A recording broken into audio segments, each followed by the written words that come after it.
Oh, so it's new and exciting there, Christoph, and good day, YouTube. Ooh, it just took fall.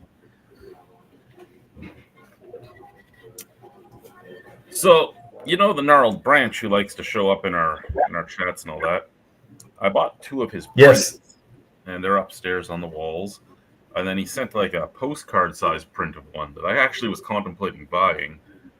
And That's gorgeous. isn't it though? So that's Yeah. going to go down here on this wall, and I might still buy a big set of the same one. Not a boy. Do we have anybody else at this point in the chat with us? I do not believe so. Okay, so it's you and I wrapping up a couple of things. So, what are your end thoughts with your wall that goes down to the basement? I love it. What were your end thoughts?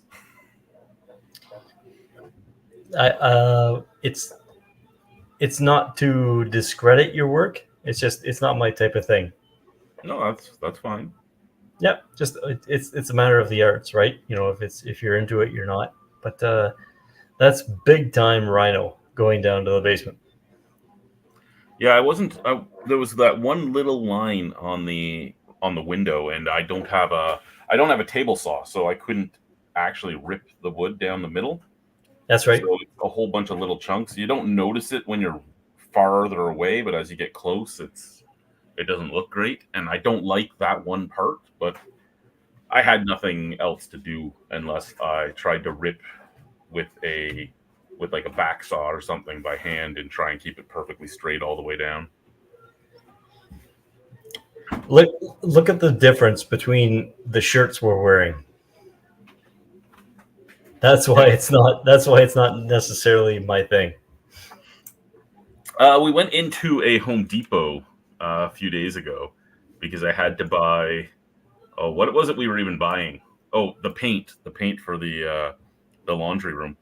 Okay. And the door greeter's like, "Oh my God, you need to be on our travel brochures because you're the brightest thing in this province, and because everybody thinks we're so boring, and then there's you." Yes, the man that can't wear a plain T-shirt.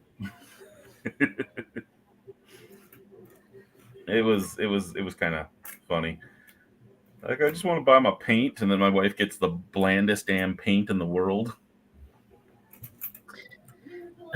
If we don't have anyone listening to us right now, I want to dip into this Old Credit Ice Age beer thing because I talked to their customer service a couple of days ago, and what I wanted to bring up on the show was Old Credit has now reached they're coming up in this month of September 30 years.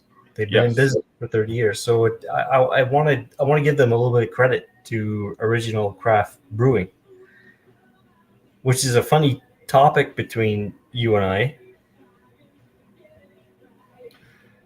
I am listening. I'm just okay. I'm trying to pull up the live stream now so I can see how many viewers and stuff.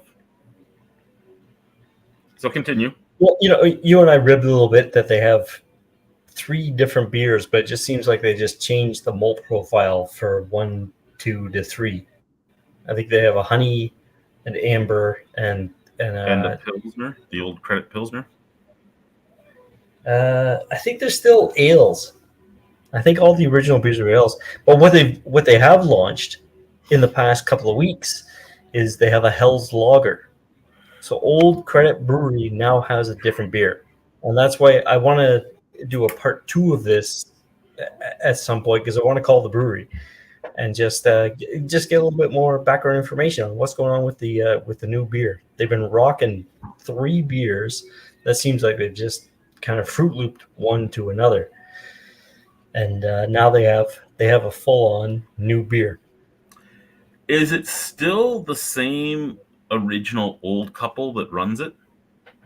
That's what I just want thoughts, not necessarily questions, because I want to get back to you on this. Okay, on Untappd, they have 7 beers listed. The Amber Ale, the Pale Pilsner, and the Honey Ale, which were like everything that most people knew about them.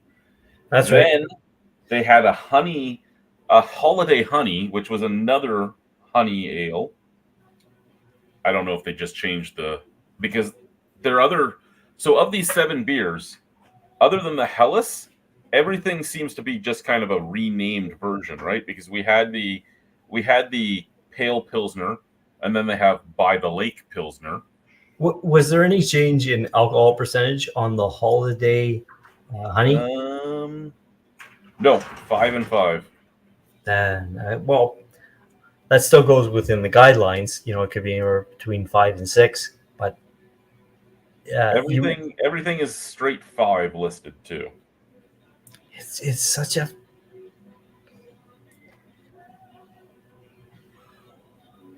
It's funny because it brings you back to good.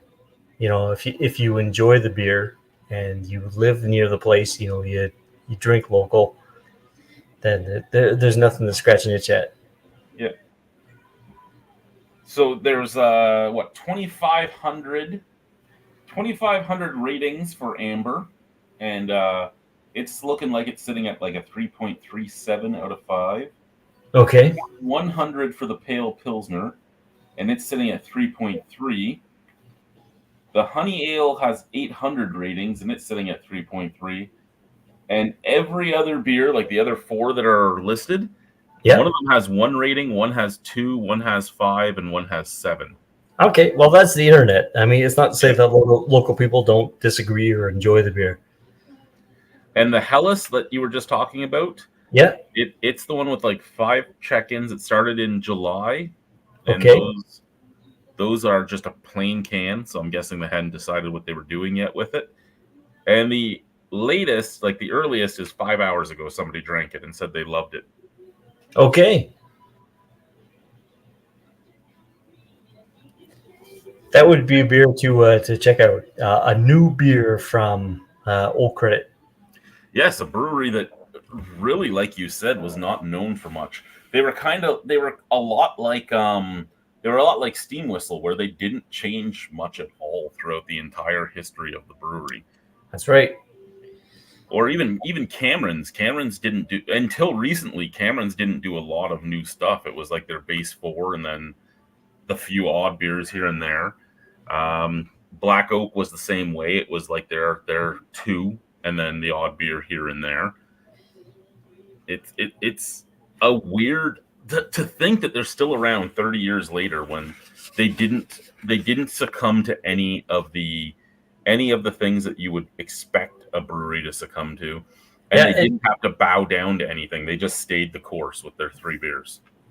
The only thing they've expanded on is their canning line, because when you would pick up beer directly from the brewery, it only came in 750 bombers. Yes. Was it 750s or was it 650s? Wow. What's a gulp between a couple of bros? Something like a I know what you mean. It was the big bottles, and that was it. And now you do see them in cans. I remember I think it was Guy went in there, and it was just this really ancient old guy that was running the place. And I don't know. He may have been Italian, or I couldn't. I was a little inebriated already because we had stopped at a bunch of other places, so I couldn't tell the accent exactly. But he was just your average old hardworking guy, and the brewery just reminded me of like your grandmother's house, like all the knickknacks and stuff. And I'm like, what is going on here? It's almost impossible to not see the brewery when you walk into the front area. Yeah. So I saw the old character too, but we're getting on well on 10 years now. And now that we hear that there's a new beer coming out, they've changed. They have beer in cans. They're really pushing at Old Cred, and I appreciate that. It was nice to be able to experience the old stuff, because you and I were both of us were asking, like, what the is going on at this place? Can we get something new? But they've been really, really pushing on their original recipe. Yeah, and I want to know what this ice aged thing is that they have on the can. Let's save that for episode 2 because Okay. I'm going to give them a phone call because I want to know what the fuck is going on with that. Yeah, no, that one has me curious. Like, what the fuck you talking about? Because they rebranded all their old beers with that as well. Yes, and they all have the since 1994. So was it ice? Was it ice aged since 1994? Nobody knew. Like, Very confused. Very confusing. I'll make a phone call. I'll get Inspector Gadget here. I'll get to the bottom of this. yeah, I reached out to a few of the Nova Scotia breweries I've been ordering from recently, and I'm like, hey, do you guys want to do a meet your local brewer segment like I used to do? And a few of them have been interested in it, but I haven't heard a lot from it since then. We'll see how it all ends up going down, but I think it would be an interesting thing to do. Out your way, have you had any breweries that have tried to experiment with an old style, like somebody coming out with a honey brown and ice? A honey brown ice? No. Well, I mean, I know what you mean. I'm trying to think here. Not really. I think the most intriguing mixture we had was the hybrid vigor from 9 Mile Legacy in Saskatoon, and it was a amber, but it was made to be an Irish red, but it was a Kolsch in the end, so it was like a lagered ale, and it was very interesting, and it was a very good beer. But I can't think of a lot more that have been like experiments of old styles. Rebellion made a lentil beer. I was gonna say outside of Minhas. Yeah, Minhas can rock any style. Oh yeah, all they do is put coriander and orange peel in it, and it's amazing. That's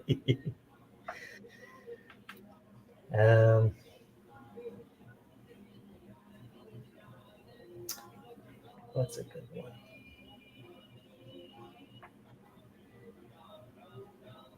Sorry, it's really hard to stay focused when I know my wife's naked in the room beside me. It's okay.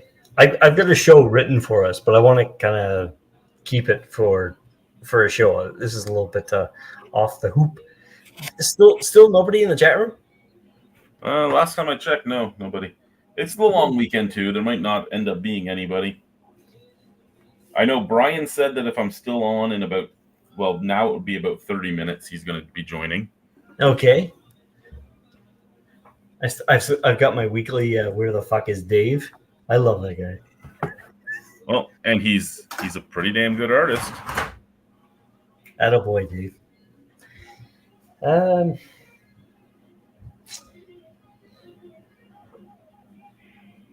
Why did you open the door and shove your arm out?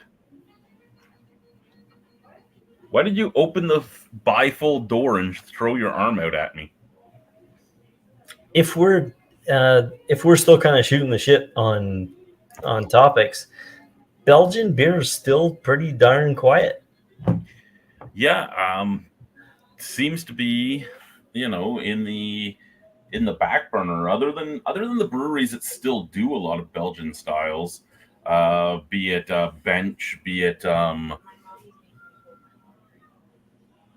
what? Your mommy's making you fold your laundry? Okay, back to my mother-in-law's here right now. So can we not rock the "It's okay, it's Chris"?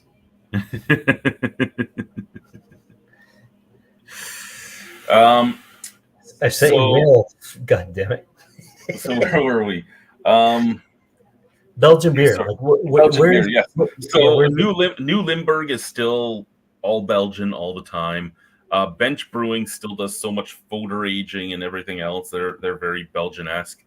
The Exchange still does a lot of fodder and all that type of stuff. But other than like the breweries that kind of made a name for themselves doing Belgian styles, you're right. You don't see a lot of Belgian beers out there. From Saskatchewan breweries, I've only so far seen about 4 saisons. I'm perfectly okay with that. Don't get me wrong, but you don't see a lot of it anymore. And even the wheat beers I've been seeing, most of them have been Hefs. instead of Belgian Wits. It's kind of funny in Ontario right now. So we have it's still pitch black in the morning at 5:30 in the morning, and that just started about a week ago. It gets you in that fall kind of mood, but it's blazing hot. So we're going through a little bit of weirdness. And so, if you were to crack open a beer right now, would you like to? Yeah. I can do one. So what are you gonna? What's cracking on the albino side? I am going to be opening from my good buddies at Multinational their London Fog. Interesting. What kind of beer is it? It is, well, a London Fog, but I believe they do theirs as a porter. Let's see if I remember correctly or not. Yeah, I'm a little behind on my guidelines for the London Fogs. It's like Earl Grey tea in beer. Okay. Oh no, they do theirs. They do theirs as a blonde. So they do theirs as the proper style. So it's vanilla and Earl Grey tea basically. Vanilla. Interesting. I haven't seen it in a long time, but I haven't stepped foot inside a liquor store in quite a while. Tetley's. I haven't had a Tetley's. Okay. And is that would we consider that something similar to a London Fog? Mine is when you start putting vanilla in a beer, it instantly becomes a specialty beer. It's not you can't grade it under a guideline. I don't think Tetley's actually ever had Earl Grey tea in it, did it? I don't think so, but it was. That's a good question. I mean, it was my very first London Fog that I ever had was at one of the project brews at Niagara College. And okay. Good evening, Uncle Charles. And it was a porter. It was a London Fog porter, and it's actually what made me interested more so in Earl Grey than anything else. And I remember the first time I had an Earl Grey tea, I was with my current wife, and she told me I'm an idiot because she's like, "What do you want?" And I'm like, "Tea, Earl Grey, hot," in an English accent, pretending to be Jean-Luc Picard. She's like, "Why am I marrying you?" Because you love me.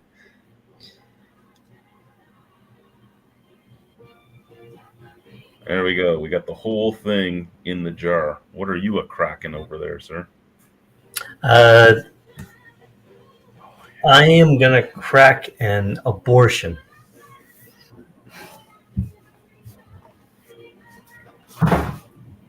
Is that from Plan B Brewing? Nope. For those of you wondering, I'm not actually making fun of Plan B.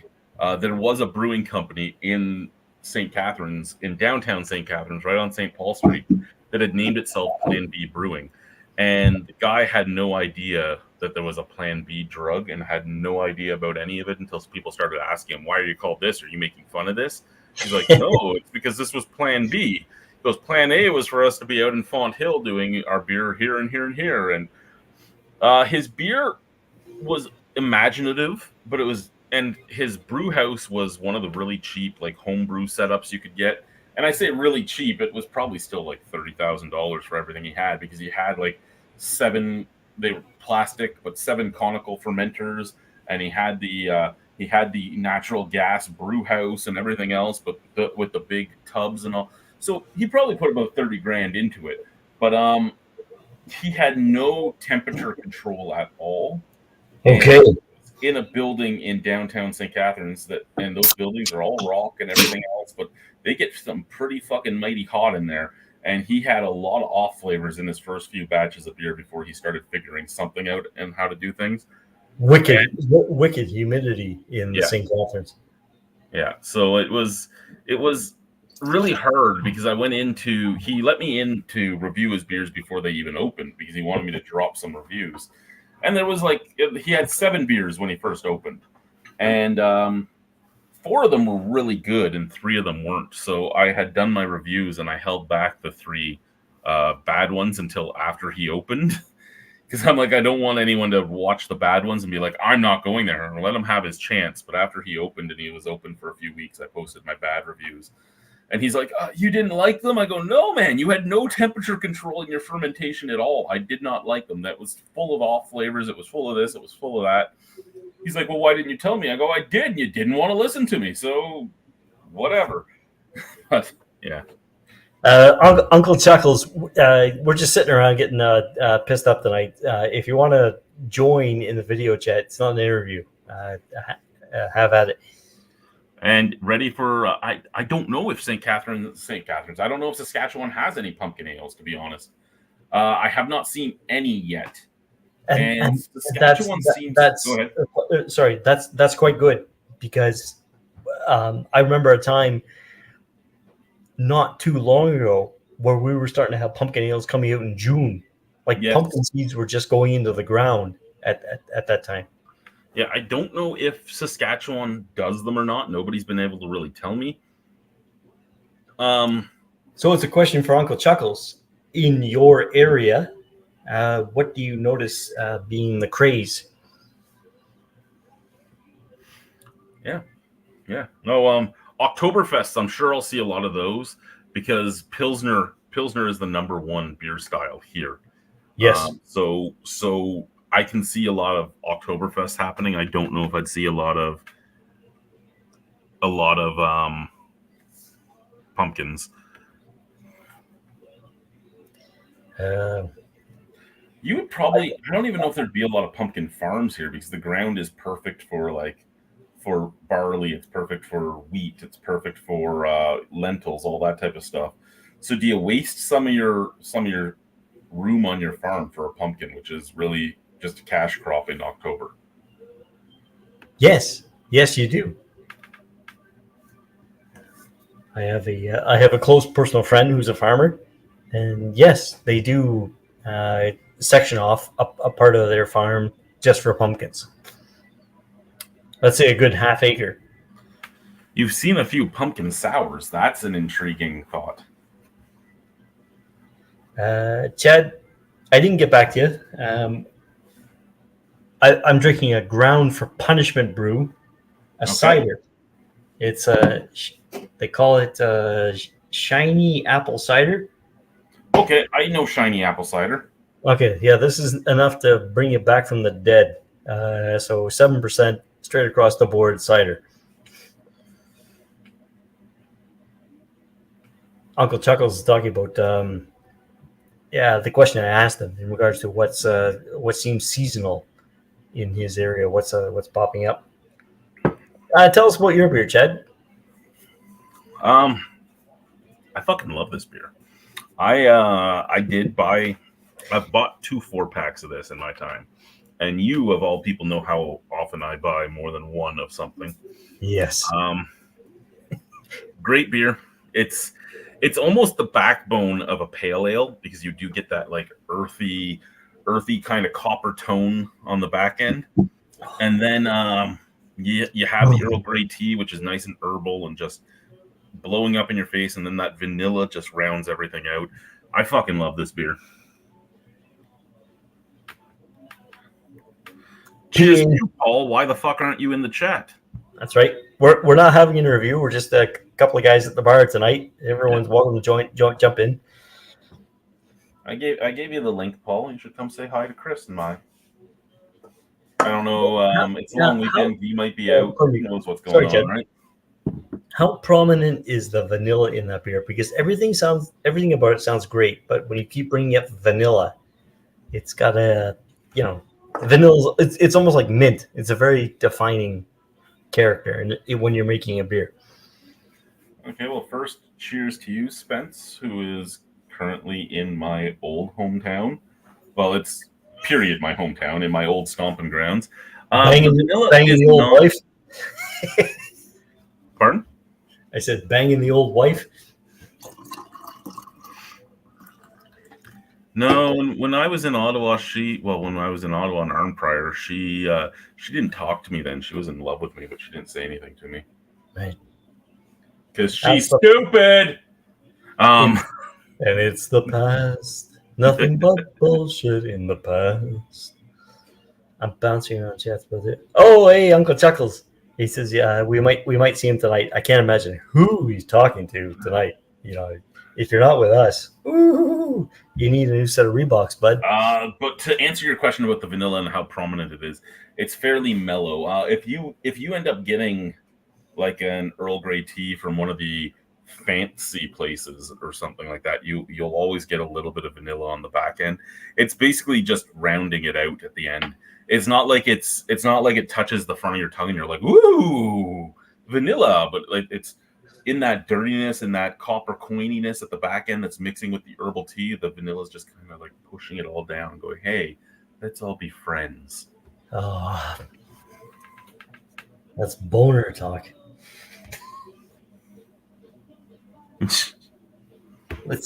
Let's just be friends. Yeah. And it just pushes on you so softly. Well, I'm not trying to push your buttons on this one, but has there been any Minhas news? The last Minhas news I heard was not even news. It was something that pissed off the guys at Rebellion. Okay. Because it's happened to them before and it happened again. And Rebellion came out with a almost like Twisted Tea product line. They've come out with a hard iced tea product line that has like 6 flavors. And they were keeping it under wraps for a long time. 6 flavors? Yeah, it was 6 flavors. They were all fruit flavors. There was like a raspberry, a blueberry, a lime. It was a whole bunch of stuff. And they came out with it. And it got dropped through the Saskatchewan Liquor Commission, whatever the fuck it's called, but in their booklet. And they actually said that it was a Minhas product in the booklet. And then Mark and his entire company were like, what the fuck? Minhas has nothing to do. They had to post it all over their Instagram and their Facebook. They're like, we swear this is us, nothing to do with Minhas. It's going right. And I'm like, you guys are awesome.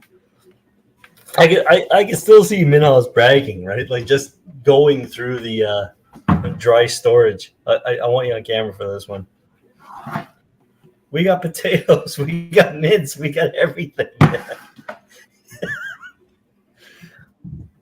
Yes, I did wrestle in high school. That's how I got into university was wrestling.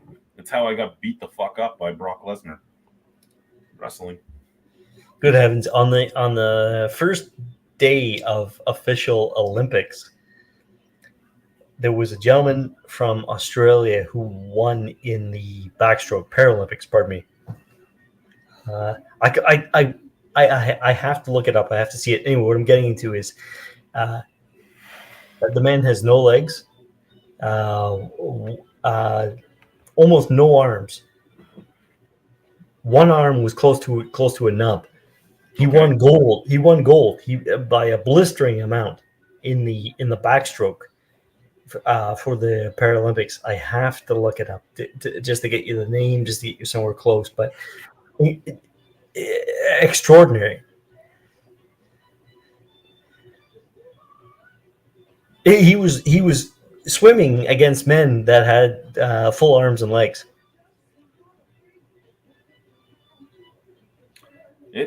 Some of that stuff can be more impressive than watching the full-bodied athletes, like the fully abled athletes. In this, when they had the opening ceremonies, there were more. Well, not more, but they had countries entering the Paralympics that were not in the Olympics. Benin was an interesting one. Out of South Africa, I believe. But the country of Benin does not generally gel with the beliefs of in being inclusive.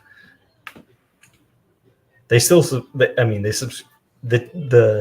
national religion in Benin is Christianity, but the one that's most subscribed to is voodoo. Scott Russell made the comment, This country has a lot of work to do. Okay, so to a few questions that were posted while Chris was talking about that is Mr. Sub still any good? Again, I haven't been there in about 20 years either. I never liked Mr. Sub. My wife says it's okay. She enjoys it on occasion. What do we think of Pabst Blue Ribbon iced tea? I did not even know they made an iced tea. You've got me on there too. I think we're a little bit over 20 years ago when we had the bucket beer. That was 2008. And I remember when Pabst Blue Ribbon came out with Pabst Honey. And that was a puzzling beer to me. It made sense from the marketing because everyone was doing honey beers. But Pabst is already a very sweet beer to begin with. So adding honey to it made no sense to me. Now we're talking iced tea. Yeah, I just went Donahue on that. Yeah, maybe like I remember the Clit, the Coors Light iced tea, and I remember I had it on camera. My grandmother, I'm like, "Here, try this. Do you like it?" She goes, "Yeah." I'm like, "You're drinking a Clit." She's like, "What are you saying?" You're drinking the Clit, girl. You go. Shane, please continue to chime in. Chad and I know nothing about Pabst iced tea.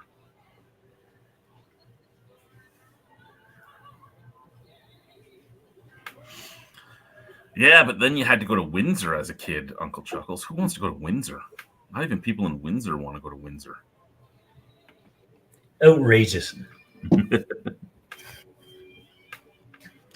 I would say I don't know how Subway is in the States or anything, but here in Canada, Subway is still probably the number one sub place, and they continue to try and outdo themselves and get better and better at things. So I don't think they'd be better than Subway. I think if you ever get tired of Subway, it's a fairly good choice to go to for something different. There is a Quiznos here in town, but my God, has it gone down in quality.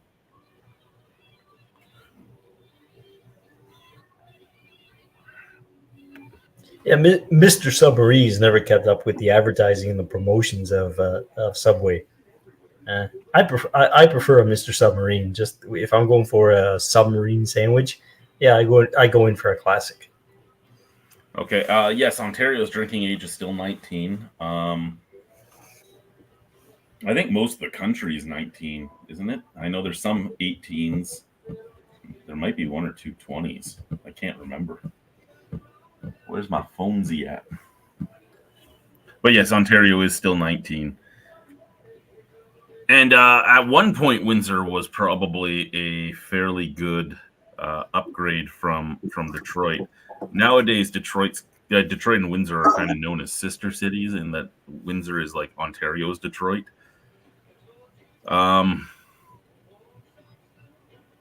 But strangely enough, when the housing bubble started going up and up and up and up and up, Windsor went up as well. It just didn't go up at all nearly as much as the other places. Most houses went up by between $50,000 and $100,000 instead of $400,000 or $500,000 or $600,000.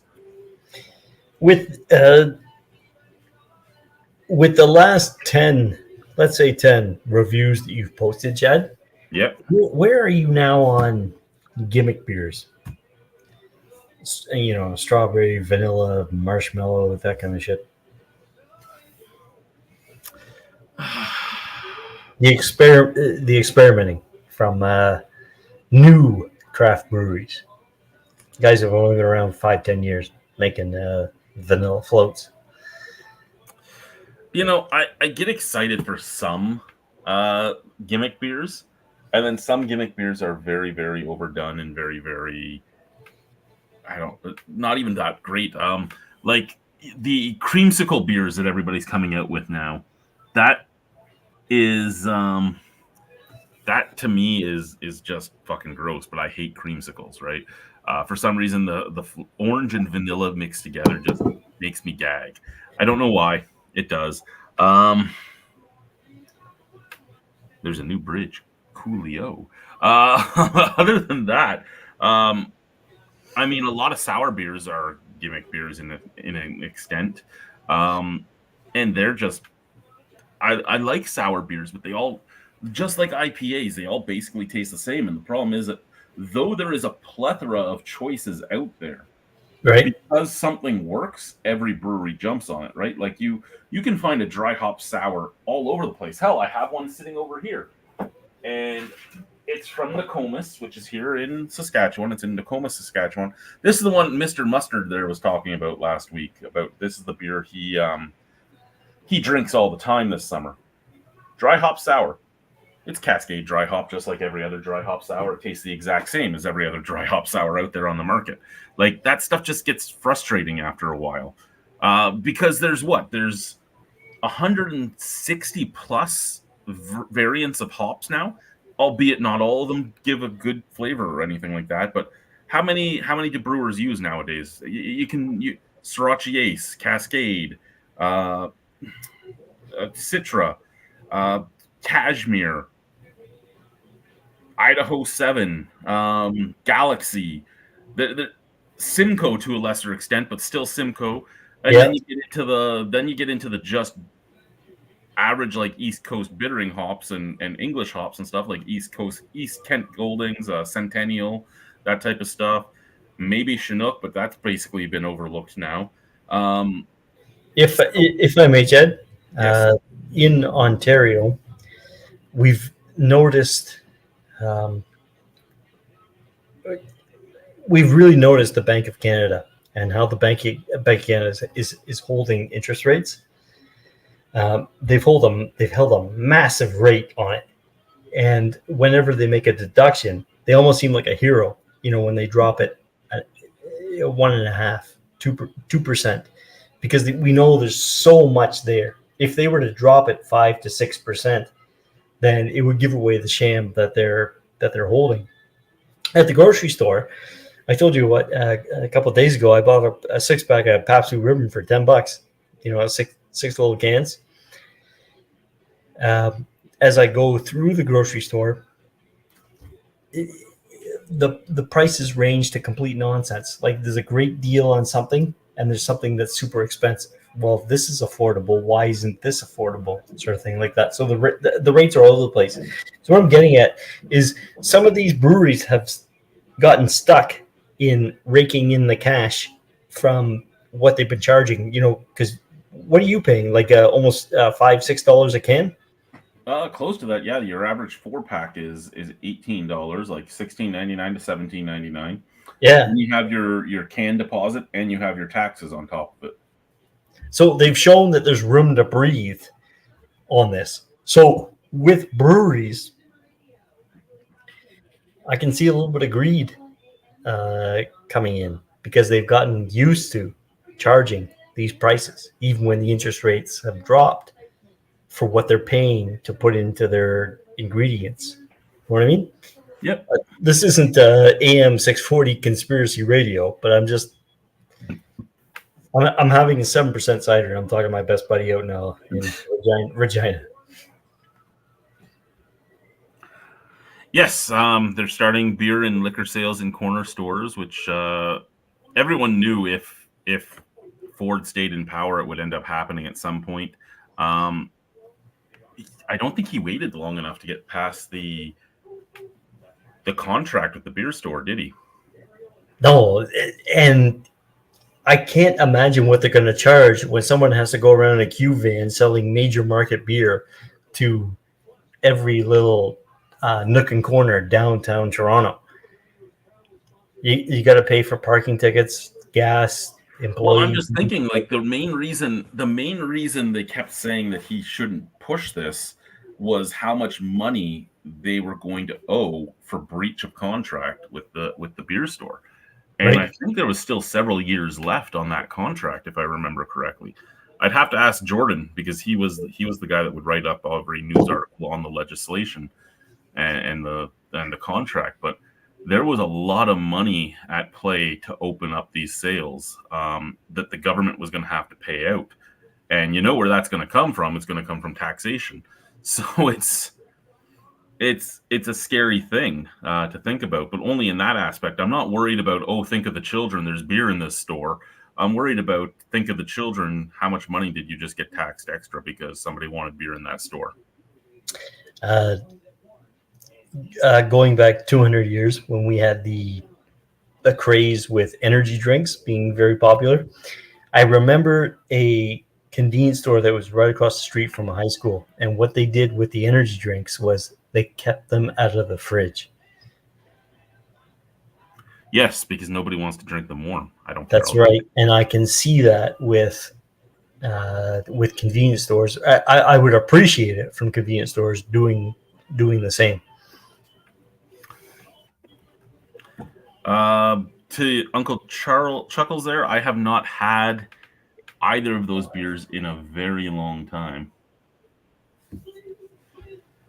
Uber on my bills. I'm behind my travels. I'm behind in my travels.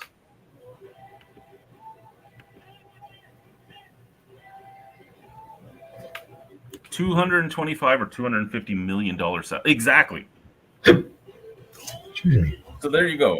$250 million to be allowed to sell. Million.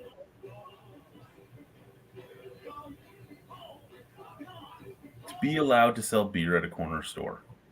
Yeah. Because is it worth it? I mean, are we that connected with booze? And this is the thing, right? Alcohol sales are on a decline. They are on a decline. Well, one of the things that I had sent you for our next interview with a Rhino too was the fact that some of the big guys are completely getting rid of their craft beer portfolios. Right. There are people realizing that there is a decline happening, and sooner or later there will be a collapse. Just the bubble that everybody's talked about is going to burst, but it's not going to burst in the way that everybody anticipated it bursting. It's going to burst in that when it goes, you're just going to start seeing they're not all going to close right at once, but you're going to see months of just closures because people aren't getting the sales they used to get. There will still be craft breweries. Sorry, Jed, on that line, Hunter S. Thompson, when the wave finally broke, and that's going back to 1974. We've seen this so many times. Yeah, like it's going to happen, and there will be craft breweries that survive it. There will be, and those ones will be the ones that either had the best prices or have been around the longest and are in the places that have the most local support. Right. But we're seeing it. Well, like if a big guy is completely abandoning his craft portfolio, and his craft portfolio that not even everybody realized were on his portfolio until it was sold. Yep. It tells you something about jumping ship and trying to figure out some other way to get around things. And the company that's buying it all up right now is a pot company, actually. And I have a feeling they're buying them all up, waiting for pot and alcohol to actually be legalized. It's been something they've talked about since they first legalized pot, but I think so many people were holding on to the hope that it would happen sooner that some people have given up, and these guys are like, hey, we got millions of dollars. Let's just start doing whatever the fuck we want, waiting for this to happen. But at the same time, like I said, like there is so many breweries. This city has 250,000 people, if that. Okay. There is 10 breweries. Chad's on a roll here, folks, if you're listening. There's 10 breweries here. So with 10 breweries and 250, how long can all of those breweries stay afloat, and who's going to survive a pop? My buddy Chris at his brewery struggles to stay alive. His brewery wouldn't survive a pop. Right. My buddy, Mark's brewery is making enough money that they offer huge payouts for people to become managers and stuff there. His brewery can probably survive. His brewery also charges you $45 for a 12-pack of beer that's just named beer. So like you have keep going, buddy. I like that grunt too. Yeah, no, it's just I don't want it to happen. I know too many people in the industry. I'm friends with too many people. I don't want to see their livelihoods gone or anything like that. Mm-hmm. But sooner or later, with with everything that's going on with the price of housing now, with something is going to pop. And what's going to go first? Is it going to be the housing bubble? Is it going to be the alcohol bubble? Is it going to? And again, the alcohol intake is going down. It's not profits are going down. It's consumption is going down. Yeah. The amount of beer that's being sold, the amount of liquor that's being sold, the amount of wine that's being sold, it's all slowly going down. But beer is going down the fastest of all of them so far. Well, if I keep writing this mega show interviewing with you, I can call a homebrew industry and just see what the sales are at these days. I don't even have a homebrew store in this town. Good. The last thing Regina needs is a fucking homebrew shop. Yeah, they already have Minhas selling 80 packs for $100. Right. I still want to buy one, not because I want it, but I want to see what an 80 pack of beer, of Minhas beer, looks like. How's can we get any more info on your bathroom window? I think that was the one that my son broke it. Yeah, it got switched out. I called. My wife made fun of the guy too, but I ended up calling around. I found a glass company that repairs them. He sent somebody out to look at it. He looked at it. He's like, "Oh yeah, this is a pretty easy fix. I'll go show the measurements and the pictures to my boss. He'll get back to you." And it was something like $150 to get it done. He even came and picked it up because he was never open by the time. Okay. He would go to work and stuff, and then my wife picked it up from him and paid him. And she's like, Chad, he had a computer, but it was like an old MS-DOS computer, and it was just covered in dust. And he did everything on a fucking adding machine. She goes, he had an adding machine. She goes, right? Where did you send me? Go, did the window get fixed? She goes, yeah. I go, that's all that matters then, isn't it? Old school. We have adding machines in our cash office. And anytime somebody comes in and I'm doing a cash out, I always have my cell phone out and I'm using the calculator. And they're like, why don't you just use the adding machine? I go, this thing is fucking stupid. Okay, there's a reason they stopped existing. Get rid of them. Get rid of them now. Have we got anybody else in the chat? Let's see what we got looking here. I don't think so. It's a beautiful day. It says one watching. I can start taking my clothes off. Oh, you don't want to do that. La, la, la, dee. My Naughty Santa OnlyFans site, needs more view. Were you ever a Star Trek fan? A little bit, the old stuff. No, I can't say that. A little bit more. I got into the Next Generation. What's Star Trek beer from the Federation of Beer. This is Star Trek Engage Galaxy Class Ale. That's kind of cute. I'll give it that. Yes. So we went into the. It even has the Jean-Luc Picard thing here. Space, the final frontier. These are the voyages of the Starship Enterprise. Its continuing mission to explore strange new worlds, to seek out new life and new civilizations, to boldly go where no one has gone before. And then it goes on about inclusivity and everything else. For 55 years, Star Trek has been about inclusivity and this beer is made in Vulcan, Alberta. Oh, beautiful. But I bought it, and then we hadn't been into Urban Cellars in weeks. Have you had it yet? I did review it last night, and the review is posted for it. Okay. But so I hadn't been into an Urban Cellars in forever. And we walked in, and usually like almost weekly, they have all this new beer. And it had been weeks, and we walked in, and there was like nothing new in the singles. The singles were slowly being taken over by like macro beers. Like there was a whole section of like different Bavarias and shit. And I almost took pictures for you because of the Bavaria conversations we'd had. Yeah, yes, sir.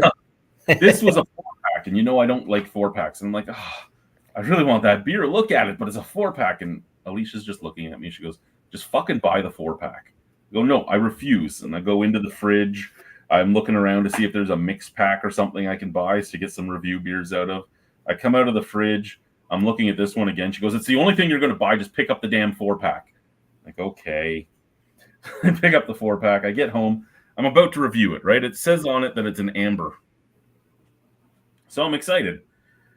And then I go to Untappd and I'm reading what Untappd has to say about it. And it's basically talking about it being like an amber pale ale with punchy passion fruit and this and that. And I'm like, oh, okay. I'm going to jump in here if that's where this is going. But I love Alicia's comment. I might not have been so crass in the language, but it's one of those things like it's about living in the moment, you know. It's not thinking about tomorrow. It's not thinking about the past. And when she says, you know, if you're thinking that much about buying it, just buy it. And I'm glad you bought it. Yeah. No. So I got home and I was talking about being a pale ale with these punchy flavors and this and that. And I went on a rant in the video about it too. I'm like, you know.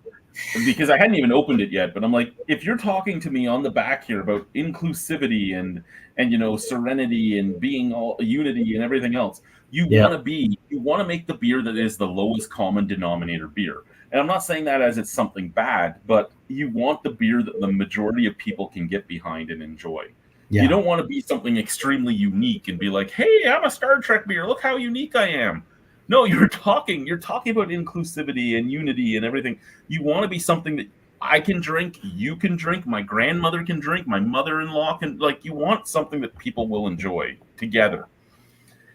And so it was something that made me really angry just reading that. And then I went on another tirade about all the other like licensed beers. I'm like, you know, the Trailer Park Boys beers, lowest common denominator beer, Guar beer, lowest common denominator, Metallica's beer, Bush's beer, Rush's beer, like just going down the list, right? AC/DC, they're all lowest common denominator beers. It's not that they have no flavor, it's that they're not trying to be something super unique and in your face. And then I poured it and drank and I go, this ain't no fucking pale ale. You guys are liars.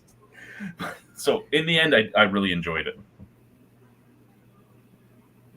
Long way to get to. I enjoyed it. No kidding. I love you, buddy.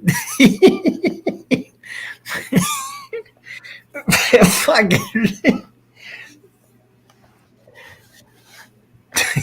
12 minutes later, I give it a 7 out of 10.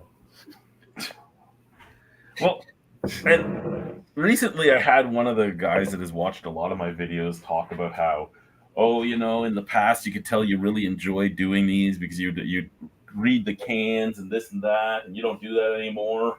Like, do you know anything about craft beer nowadays? There ain't nothing to fucking, here's a craft beer. What am I reading on this can?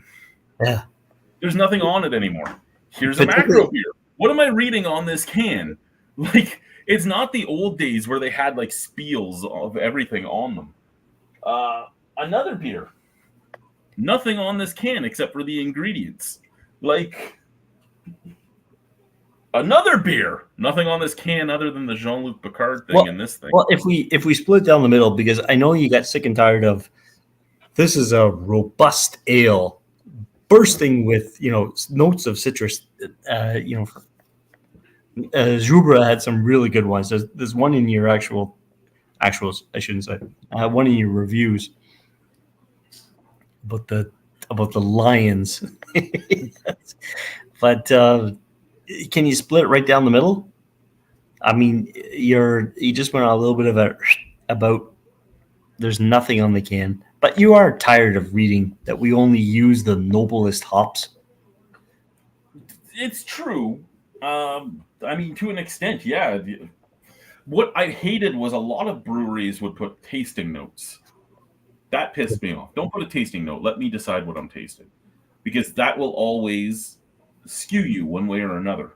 It creates expectations, and it's almost like a high jump. Like at what level? Now, when you had the beers that would have a story about why the beer was created or something like that. Okay. That always intrigued me, you know, or the history of something, or that always intrigued me. And as long as it's a color combination my blind eyes can read, I will read it. But like there are times where you'll get a can that's like this. It's a silver bullet, let's say, and it'll have like yellow writing or something. That there's people with full eyesight have a hard time reading. I'm not trying to read it. It's not happening. Good old yellow on white. Yeah, shit like that. Like it's got, but like back when I started the review, almost every brewery had a blurb on their bottle or on their can. Actually, one second here. I think I have a Flying Monkeys in here. Okay. But I'm thinking about this because Flying Monkeys was the king of having shit all over it. See, they still have shit all over their stuff. So this is this is all fucking blurbs about everything. This is the type of shit I would read. But you're right. This would piss me off because it will take me like 10 minutes to read this shit. A far cry from the old Robert Simpson.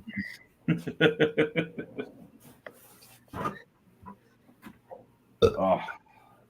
But yeah, so like, well, if you're, I know you're trying beers from all over the place. Do you have a local beer that gets you excited? Like the kind of beer that you want to have, let's say after 5 o'clock on a Monday, after 5 o'clock on a Friday, like a good thirst quenching local beer. Tough. For me, my probably favorite just local beer to have at any time would probably be, I don't know, like Great Western's Radler, something like that, because it's just a Radler and I can just sit back and have a couple of them. Okay. If I'm not looking at that, I don't know anymore. Like I'm surrounded by churches, old stone churches. Okay. And I love opening up the back door at 5 o'clock on a Friday or a Monday, and waiting for the bells to toll. And I praise the people out in the world. Hey, everybody! It's 5 o'clock. It's 5 o'clock on a Monday. We did it. We did it. My go-to is Stonewall Light, which is made by Cool Brewing. Yes, it's like a replica of Corona. Yep. It's skunked all the fuck and everything, and I appreciate it for that. My favorite light beer, like just other than the Great Western one from here in town, is probably District Light. District Light is actually a very good light lager. Okay. And it is. It's just a sit down and drink it type of beer. No Name lager, like the No Name beer, I don't mind their light. It has to be cold, but No Name Light cold is probably the best 24-pack you're going to get because the 2.4 is under $40, and $40 doesn't buy you a 12-pack of most things here in this province. No. And I mean, it's made by Big Rock, so it's made by somebody who knows what they're doing. And yeah, it's a fine beer. It's not anything special. It's not anything spectacular. But if you're just looking for a light lager that you can pound back, it works. Yes. There was an interview with Michael Jackson on Conan O'Brien. Have you ever seen that one? That's an old interview now. I don't think I've seen that one. And I think Michael was in the early stages of Parkinson's, but man, Conan in good nature knew nothing about beer, and he just ribbed the fuck out of Michael Jackson. It's like, so this is what you do for a living, you drink beer and you talk about it. And he asked Michael Jackson, "What's the worst beer in the world?" And he said Corona. And in a way, I don't know where I am with that, because it's time and place. Excuse me. Here's where I am with Corona. If you give me Corona fresh, Okay. If you give it to me fresh in a can and it hasn't had that skunky flavor set in yet, Okay. I can actually get behind it. Once you get it skunked, I can't. It's not much different from like what I said, the Stonewall Light or Yeah. even Heineken, out of a bottle. Yeah, you give me good cold Corona, cold crisp Corona. I can enjoy it. It's 4.5% alcohol. You put that hint of lime in it. They use that hint of lime. Well, they use the lime to try and hide the skunk, but it doesn't always work. But it's like you said, a time and place. Originally, when I started this channel, would I ever drink a Corona? No, I would never have drank a Corona. I have no problem drinking it now if the time is right. I'm out at a barbecue or I'm with family or, something that it's a memory type of beer. And it's a memory type of beer because it's a beer with almost no flavor. Other than the skunk, there's almost no flavor to it. So on that, if you were at hey, big, Brian is in the house. Good day, Brian. Going on. We're talking about Corona. Yeah, I've been listening to Lost a little bit while I was getting back in and getting set up. So I'll throw this at you as well, Brian. How are you with Corona out of a can? I don't even think I've ever had it out of a can. I don't even drink Corona ever. Okay. Yeah, they make tall boys. How are you with the Cerveza? Because there's many Cervezas. There's between Corona, Sol. I just talked about Stonewall Light. I can even say Heineken. How are you with Cerveza? I may have only ever had Corona once and Heineken once, so I have absolutely nothing to add to this. Except a big red T-shirt. Yeah. Right on, Brian. Good to have you. Yeah. Missed you last week when we were having the fireside chat. Okay. Yes, last week we were using Brian's fire as our background. So we had a couple. Chad, your We had thoughts. a couple torrential downpours today, so indoors today. Chad, your end thoughts on Corona? Like I said, time and place, it'll work. It does fine, that type of stuff.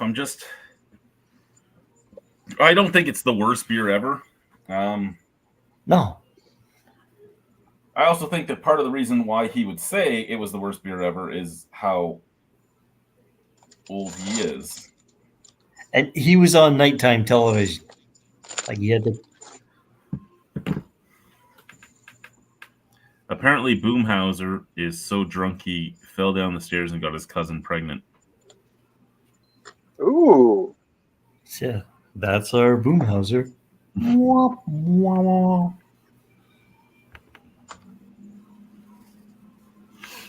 Yeah, but no, like I think if Michael Jackson was alive today, the Michael Jackson we're speaking of, not the singer, I think if he was alive today and he was experiencing the craft beer boom and all that, he would have a much worse beer to talk about. And I think that's part of the thing too, right?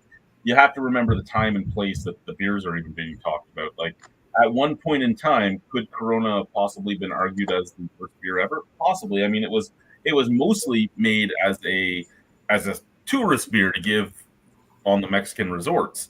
So I mean, I could see, this is the worst beer ever. I don't agree. I think there's always been worse, but I can see it, especially if you're more into, say, English ales or something like that, right? It's not the same type of thing. But now, as the craft beer boom has hit its peak and has come down and gone back up and there are so many beers that have come and gone that I would say are a million times worse than a Corona. 100%. Now, do you think the fact that they make Corona so many different places around the world that may affect everyone's overall thoughts and tastes? Sure, there might be the that's another thing recipe. too, right? It's not made all in one place anymore. It's not something that's going to have consistency as its middle name. Wouldn't the water source be the biggest factor? Well, yeah, because you might have hard water in some places, soft water in some places. You might have water with more certain calcium deposits or sodium deposits, and it change things. the brewery in Mexico. It's the size of 2 football fields, and for the day shift, it has 12 employees on the floor. It's Wow.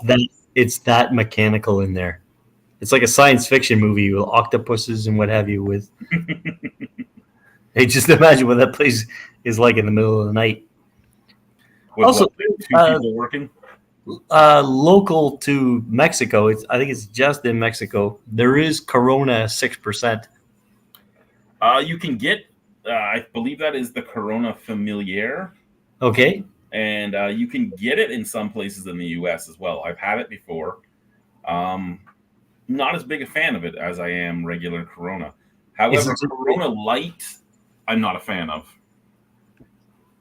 yeah, Corona Light, and even the Sun Brew. I actually don't mind the Sun Brew. The Sun Brew is probably one of the better non-alcoholic beers I've had in a long time.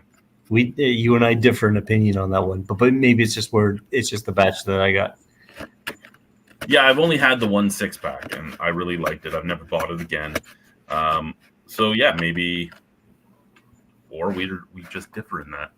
Yeah, Which is weird because we both really like the PC Red Brew. Oh yeah, no, it's just I think it's distribution that we where our opinions differ. The one that I got was so packed with non-alcoholic flavors. I'll put it that way. It's like it had more flavor in a Sun Brew than it did in a regular Corona. Oh boy, somebody is ready to rob a bank tonight. Those cans of Sapporo. That's a regular can though, isn't it? That's not the corrugated? Yeah, no, just a straight old. Okay, so that one is brewed. That one would have been brewed in Guelph then. Okay. Because Guelph uses just the regular cans when they're brewing at the Sleeman factory. A rice lager. Have that with some fried dumplings, a little bit of soy sauce. I still remember at my Dirty 30 party, which was 12 years ago now, but I still remember. I don't think you invited me to that party. You were invited. You were working. Yeah, I know. Yeah, I agree. I still remember we talked Chris Hill into trying to break a Sapporo can on his head because he used to crush beers on his head when we worked at Red Square together. And he was drunk and wasn't thinking about it because it was the corrugated ones that I can stand on and not break. And he took it, and he smoked himself in the head as hard as he can, and nothing happens, right? And he's like, whoa. And you see him start fucking with it. And we have it on camera too, right? He's fucking with it. He's trying to squish it together and all that.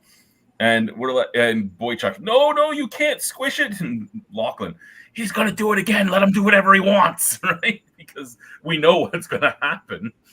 And he takes it and he goes again. But this time, and he was trying to hit a different spot on his head, but he hit the exact same spot and tears were coming down his face. And he's trying to hide his face and we get it all on camera. And he still to this day swears that he wasn't crying. And I'm like, it's on camera, motherfucker. Did you post the video? Oh, yeah, it's on my YouTube channel. Okay. Yeah, no, it's it was fun though because he hit himself in the exact same spot and then he just put the can down. He's like, no. Brian, awesome. Brian, I can't remember what neck of the woods are you in? Niagara Falls. Niagara Falls, Cambridge over here. Okay, so I can't remember. We're close by. Comparison to the world. I'm familiar. Good old Clifton Hills. Is it Clifton Hills or Clifton Heights? I can't remember.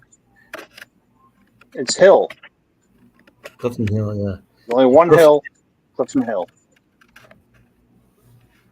It's an asshole hill, though. And Clifton Hill pricing. Nothing wrong with Clifton Hill pricing. I'll never forget having a $20 gift certificate for Starbucks on Clifton Hill. I ordered I think it was like a baguette with ham and a coffee, and I still had to come up with change. I was going to be like, you probably still had to pay.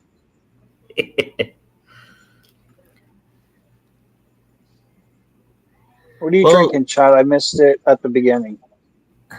I am right now on Star Trek Engage Galaxy Class. Oh, that's right. That's right. You guys know the Vulcan, Alberta. Yeah. I've been like 10 minutes away from there on all my trips out to Lethbridge and stuff during my travels in Calgary, Lethbridge. And I'm like, oh, I'm not going to go over that way. Meanwhile, like, find out, oh, there's a brewery, all sorts of little Star Trek things. So it's on my list of stops on my next trip. Along with Regina. Hey, it's possible. I'd shoot out there for a day or two. And if I happen to know your work schedule, show up at your work unannounced to you. I'm Right. going to have a queen size bed in the loft because apparently my mother-in-law ordered one. She's like, next Oh, time I nice. come, I'm sleeping on a queen size bed in your attic. Well, I need money to buy a bed first. She goes, well, little do you know, I just ordered one. Well, there you go. Well, really, if you think of it, if you're staying at someone's house for a week or two or 3 or 4, or whatever it is, it's cheaper just to buy a bed for the house than if you're going to try to get a hotel room. Yeah. She's right now using my my daughter's bed, and my daughter's on an air mattress. Oh, nice. We suggested my son's bed, and he could live on an air mattress, and she's like, I'm not sleeping in that room. I don't blame you. Yeah. Who knows what he's up to nowadays? No, Discovering, self-discovery. discovering. Yeah. No black lights will go into that room ever. No. They're almost scary to take him glow in the dark mini putting or bowling. It's like, oh, we don't want to walk in there.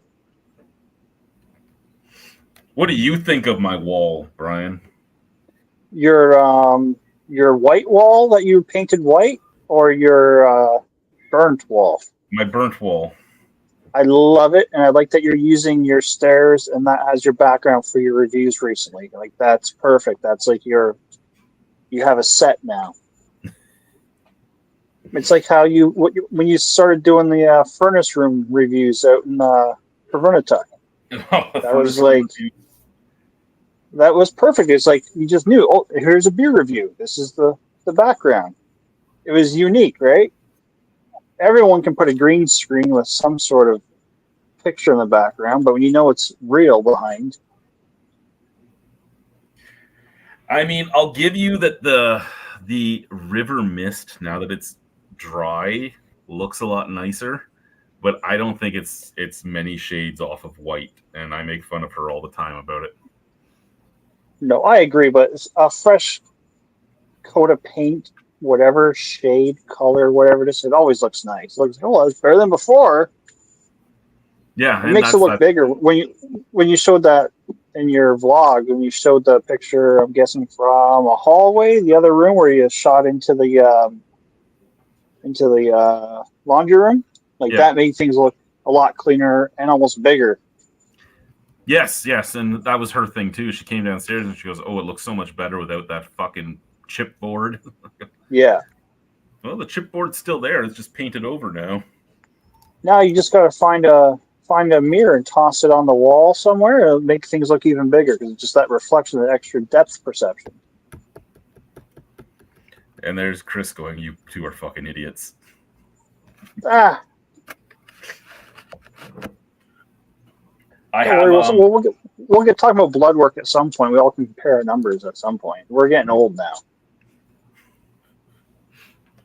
We have. I have one board left, one 1x4x8 left, and it's the one that I burnt, and then I put wood stain on, and then before the wood stain completely hardened, like completely dried, I clear coated it because I knew that the spots where it didn't dry, it was going to react, and it has all these like weird white opaque swirls and stuff. And I think it's really, really awesome. And I'm going to make a table out of it, like a little end table for our phone to sit on. Well, that's cool. Oh, Chris left us. He'll be back. Yeah, his internet I'm probably assuming. died. He is in a stone basement in Cambridge, so sometimes. He said he's going to cut out. He's going for pizza. in the little chat on SteamYard. So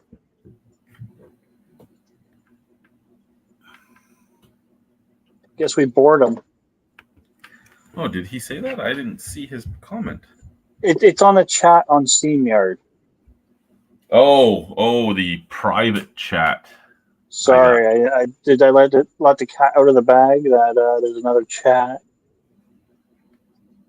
I was trying to pop the chat, the YouTube chat up on my TV, but it doesn't want to show it. I don't even know if there's anyone commenting.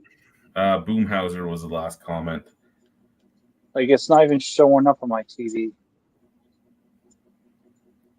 I fell down the stairs and accidentally got my cousin pregnant in the process. Yeah, it's not even showing anything. Yeah, it's not a smart TV, so I'm using my PS4 to have the YouTube.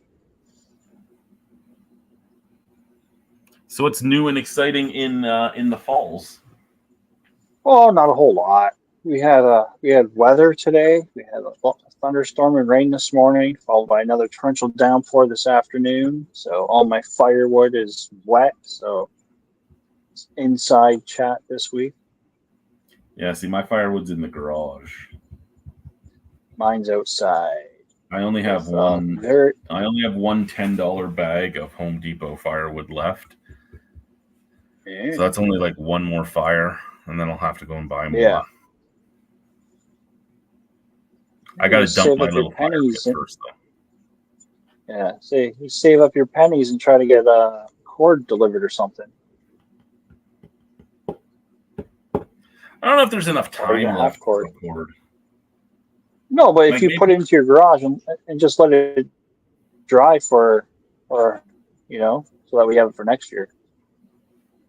Mind you, prices might be cheaper in the spring as opposed to prior to winter. Yeah, when people start buying for fuel for their house and stuff. Yeah.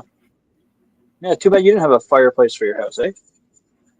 No, but my furnace is only a year old, so fairly good efficiency. Oh, that's awesome. Yeah. Yeah.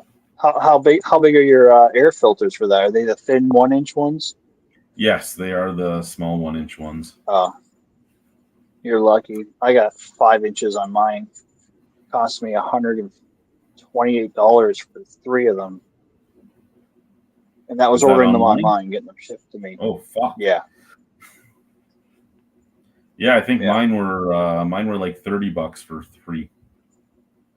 Buying them like from a furnace place or HVAC place around here, I'd be looking at like $65 at least for one. Yeah, I remember when my house in the falls had the big 5-inch one on it, and my one in Welland, I think, had a 3-inch one on it. Nice. Yeah, no, there's a website. I think it's furnacefilters.ca. Mine were shipped out of Brampton. I think they have a place out in Calgary, maybe, that they ship out of. I ordered them late on a Thursday, so I missed that shipping day, and I had them Monday afternoon delivered to my steps. Nice. Yeah, I got to start now that school's starting, and thanks to the Porch Pirates, I'm going to have to start sending things to my work. Yeah, that's cool. The amount of mail we get at work for people that work for us because they don't want it stolen from their house.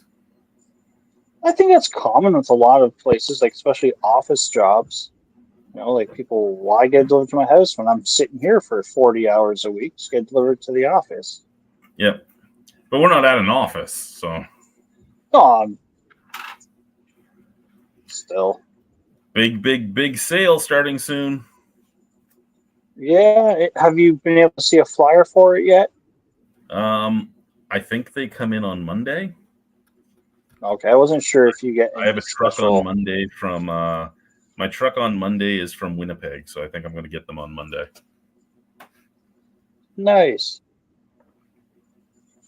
I always like those, what do they call them? Door crashers. The things that get you into the door.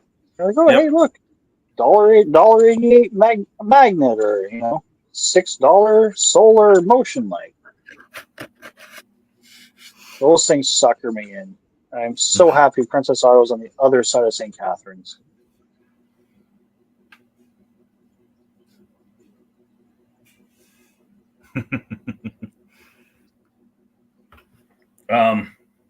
Yeah. I need another beer. Oh, they're so far away. I had one beer I was looking forward to having, but I took it out of the fridge and take it somewhere, and I didn't drink it, and I didn't put it back in the fridge. So I'm not a fan of drinking beer your style, warm as the room is. I like it to start cold and eventually get down to room temperature if I'm babying it. What do you got there? I couldn't see it. Nokomis Dry Hop Sour. Oh. I'm such a very limited palette of what I like. I wouldn't even try that, let alone buy it. If I sent you one, you wouldn't try it. You know what? Since I was on vacation this past week and I thought of it last Tuesday, I'm like, oh, I should have had you send me some beer so I could have a beer every day during my week off. I'm like, too late now. It's already Tuesday night, almost Wednesday morning to have them by Saturday. I should have thought of it 2 weeks before. Yeah, I would have got a box together for you. Yeah, but the fact that I was like, but they have. My idea was, if I had them for the start of my vacation. I'm not a big drinker. If I have 6 or 7, I can have one a day. Yeah, usually when I do my reviews, it's between 2 and 4. Yeah, and that's usually all I'll end up drinking. but I'll go drinking days in between where I have nothing, and I'll go days where I have 1 or 2. And the problem is, and I mean, this fridge has basically looked like this since the day I moved in because I had all that stuff shipped here and everything else, right? But I don't drink enough other than review stuff for this to go down all that fast. Yeah. Right? I review my stuff, but everything else just kind of sits. Yeah. That's why I hate that I have to buy so many things in 4-packs and stuff because I don't drink it. Yeah. Well, at least you got one brewery selling singles now. Yeah. Well, Multinational does singles, Regina Brewing does singles, and Rebellion does singles. Didn't one of them start after a conversation? One of them started it because of the interview I had with them for a job. Yeah. And so they do it because of that interview. The other two, one of them does it because their brewmaster worked in Ontario for a while, and he's like, "Why are we doing this?" It makes sense. It makes sense if it's we need you to buy a minimum of 4. Doesn't matter what for. Yeah.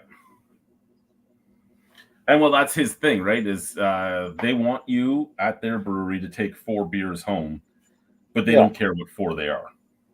And that makes a huge difference because it's it'd be like, if you're going to be somewhere, someone who only drinks 1 beer because they're going to drive, but you're going to pound 3, but they like the light beer and you want the fucking other stuff. Yep. No, and that's the thing, right? And when I was at Pile of Bones about it, I said it to them. I'm like, you guys have 26 different beers. I would like to buy one of all 26. Well, they only do 4-packs. I go, well, then I'm never going to finish all 26. It won't happen. Yeah. Yep. How do you feel about pineapple on pizza? I am a fan of pineapple on pizza. It cuts the grease of the cheese. I am as well. I love most toppings. My youngest daughter and my middle daughter love it. My mother-in-law loves it. My wife hates it. I think it has to be. It can't. What's the word I'm thinking of? It's got to be baked on there pretty good. It can't just be kind of it didn't really get a chance to heat up. Okay, so with you saying that, and I agree with you, the best one I ever had was from Mike's. Mike's is a restaurant chain that does pizzas and sauces and stuff in grocery stores, but they're like from Quebec. And Okay. we would have Mike's up in Pavernatuck quite often. They were one of the pizzas we could get. And they're Hawaiian. It's not chunks. It's like shredded. So as it cooks, it really cooks. Some of it crisps and stuff. And that's what got me into pineapple on pizza. Before that, I hated the whole idea of it. But as soon as I had it shredded, I was like, oh my God, this is good. See, I've been having pineapple on my pizza since I was a kid. So to me, it was normal. Yes, well, I mean, it's mostly Canadians that do it, right? It's Hawaiian pizza was invented here in Canada. It's not like it's but I'm saying, like, I've been having it for over 30 years, and people are like, "What the fuck?" You know. I like onions on my pizza. I don't like mushrooms, but I hate mushrooms in general. I love mushrooms on my pizza. I even hate magic mushrooms. The taste isn't great, and they don't seem to do anything to me. I don't think I eat enough of them when I eat them, and I don't want to overdo it because I know what it can do to you. So I try to be but I think my metabolism is. I think my metabolism at this age in my life and all that is just it takes too long to metabolize it all, so nothing really happens. You got to chase it with a little bit of a salad. Salad will help you break it down a little bit. Make a tea with it. Oh, there you go. I had ordered albino penis envy mushrooms because I thought it was hysterical. Did it say it on the packaging at least? Yeah, it was albino penis envy. Okay, well, just,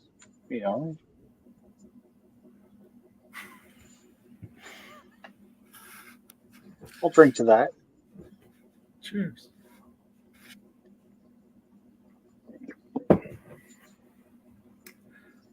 Yeah. So the gnarled branch, I ordered, and you would have seen them on the newest video, but I ordered 2 pictures from them. Oh yeah, yes. Did I post that video yet? Yes, yeah, I did. They're on your wall. I showed the wall finished, and I was actually kind of curious about the other paintings that were up with it too, but you never really showed them. Okay, so yeah, I like seeing different art. So yeah, I should show my art wall one day. We have stuff from Alicia's uncle. Now, Alicia's uncle is a renowned Native American artist. Oh, nice. We have stuff on there from one of my coworkers. He did and I showed it in a video. He did the wood burning. Yeah. I have some stuff from one of my employees when I was up in Pavernatuck. He was an Inuit artist. He does some great I remember that because I was debating about trying to get some of that art, but it's never worked out. Yeah, no, I have a lot of stuff up there on that wall. And now I have 2 of his pictures up, but he had sent me a 4x6 of one of his pictures, and I kind of giggled because I was looking at this to order it anyway. He does them as what he does. One of the things he does is he buys paintings from thrift stores and stuff, and then he does his own version of it. He paints new things onto them. Oh, okay. So like the Last Supper was a painting, and he painted them carving pumpkins, and then he sold the original painting for like $430 or something like that. But then he sells the prints for $29. And awesome. So that's good that he's got something going like that. Yeah, and then he has this as an 11x16 for $29, and I actually was looking at buying it, but he had sent me a 4x6 of it, so that's going to go on my little wall down here in the studio, and I might still end up getting the big one for upstairs. Hey, do you still have a White Tavern sign? I don't have my White Tavern sign anymore. Oh, so you're going to have to make another one up, especially, maybe you might, I don't know, would you want to throw that on your wall behind you there for streaming? Or would you want it on your new burnt wall background for your reviews. Chris hates that wall. I'm all about. No, I get it. Right? I like it. He is more of he's the more laid back conservative of the two of us, right? Like Yeah. he would never wear something like this, and this is all I wear. Yeah. So I got my Kool-Aid Man shirt on right now. Yeah, he's like, it's really nice, but it's in the chat right now, but it's not him, and that's fine, and it doesn't have to be you. I love it, and I love it also because I'm the one that did it, right? Like, yeah, you got to make it your brand. Like, there's your Regina background. You had your Pervernatuk background. Unfortunately, you never had a chance to really do one in Deer Lake because of the rules. Yeah, because you could have had a pretty good one if you could using your porch out there because you actually had decent weather. Yes, we did, and I even had the redneck furniture built because I took skids and stuff and I built chairs and a table and stuff. Yeah, you could have done your pallet review, 2 floors near the 2x4s, like.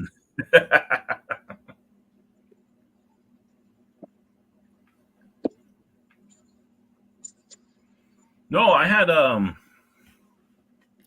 I talk a lot about the stuff I disliked up there, but in all honesty, I never. And I was talking to one of my coworkers about it a few days ago. I'm like, as much as it hurt my family to be up there, and it hurt me, and it did this and it did that, and all the things that happened to us, I wouldn't trade it. And he goes, "Well, why not?" And I go, "It opened my eyes to a lot of the things that happened to certain populations in our country." Yeah, and it gave me more respect and more appreciation of what we have down here. I got to see things no one else will see. Yeah. And I got to experience cultures that a lot of people have no experience with. And I mean, as much as I hated a lot of the stuff that happened, I don't hate everybody that I met because there was a lot of really nice people. There was just also a lot of shittiness. Yeah. But I appreciate the experience I got, and it turned me into a different person than I was before I went up there. Well, obviously, it's going to be Ticats. I used to be a seasons ticket holder. But sir, I live in Regina. They are sucking. I live in Regina. Well, you got your Banjo Bowl. That's going to be the Banjo awesome. Bowl, and we actually have tickets to the Banjo Bowl. That's exciting. So me, my mother-in-law, my wife, and my 2 kids that live here, we're all going to be at the Banjo Bowl. The Banjo Bowl is apparently sold out. That stadium holds like 45,000 people. It's going to be insane. Is that me or is that you? I think that's you. Okay. I don't know though. Yeah, it's totally me, I think. Yeah, so the Rough Riders versus the Blue Bombers at the Banjo Bowl is tomorrow night. How's the weather looking? I haven't even looked. Looked. Rainy? I refuse to look just in case because I bought tickets in the same spot. If it's rainy, make sure you got something to protect yourself. I bought tickets in the same spot I usually buy them at, so we're not under either of the overhangs. So yeah. Do they have any beer specials before the game, like a $5 beer, $7, $6 beer? They do for if you go to Coors Light Park, they have $5 beers in Coors Light Park. Okay. Might hit up some $5 beers at Coors Light Park because we're intending to try and get there around 3, so that we can get some street parking. And then, what time is the game at? 5. Okay. So we'll go at 3. We'll go over to like the McDonald's, which is right across the street from the stadium. Have dinner at Mickey D's, which is disgusting, but hey, it's food. And then go over. Just find the tailgating parking lot. Somebody will be barbecuing. Somebody walk by. Hey, have a hot dog, have a burger. Yeah. It's my 3rd football game I've gone to, and I've actually really enjoyed the atmosphere. I never cared to watch football, but I think I don't care to watch football on TV. It's Possibly, it's but so much different being there and feeling the Yeah. electricity and everything else.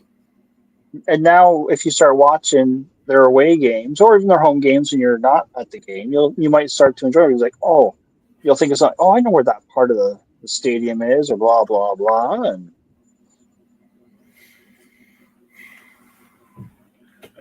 The Pats start up in on the 8th, and the kids want to go to some Pats games, so we'll look at that too. there you go.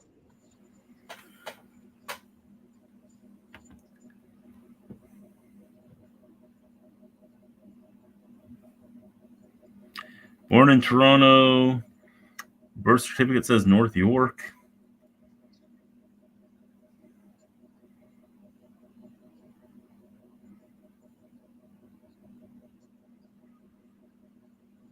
Well, that's Okay. cool. As long as you have a story on why you like a team. I'm not one of those Ticat fans who hates the Argos fans. I think that's just silly when there's like a die-hard hate, and it's like, we like the same sport, we're supporting the league. I'm not going to hate you.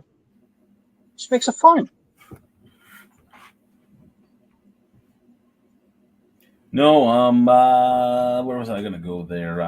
My principal, when I was at Regina, and who would have known that I'd moved to Regina? But I went to Regina Public School in Ottawa. Well, that's funny. That's I know, kind of isn't like a full circle. I went to Regina Public School in Ottawa. I went to a lot of public schools, actually, because my mother moved around a lot. What other ones do you go to so we can know where you're moving next? I never ended up in. I went to Severn Public School, and one of the Northwest Company communities was Severn. Never ended up there, but yeah. So DeRoy Kennedy, Severn, Grant, Regina. But when I was at Regina, our principal was an ex-quarterback for the Ottawa Rough Riders when they won the Grey Cup. So he had come in, and I have a picture of myself with his helmet on, holding his game ball and stuff. And he came in with the little trophy they give you that's like the replica of the Grey Cup. Yeah. And, yeah.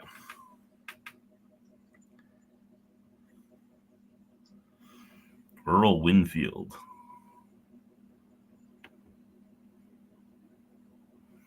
My son has a numbered jersey because when we bought my son his jersey, jerseys are so fucking expensive, it's unreal. But I was buying the two girls' jerseys because me and my father-in-law were taking the two girls to the game, right? Annika and Braith were going to the game with us. Yeah. So I bought their jerseys, and he's like, I'm going to buy everybody a jersey. I'm like, well, you have fucking fun with that. Those are like $150 a jersey. Oh. But they had the end zone section, which is like the clearance stuff. So it was a player that used to play for them or retired, or I don't know. His name was Winnicki. Traded. Yeah, Winnicki was his name. But so we bought him a Winnicki jersey because it was cheaper than buying a regular jersey, and it was his size. Yeah. So we're like, there you go. You get a numbered jersey. Okay. So from my times of having my season's tickets, and every time Argos came into town, there was saying about all the hate between the fans for both cities. Anytime someone had an Argos jersey, it would just be someone just yelling, "Oh, blah blah blah, you suck, blah blah blah." But if it was a Pinball Clemens jersey, there was absolutely no hate for that guy. Everyone's like, "You're a cool Pinball, but the guy beside you, he sucks." Like, it was just amazing how this one guy everyone loved. But it was like, oh, just making fun of the guy beside him, the other guy, like, Pinball, you're cool. Always made me laugh, because every single time, different Pinball goes, oh, Pinball, that's awesome. Meanwhile,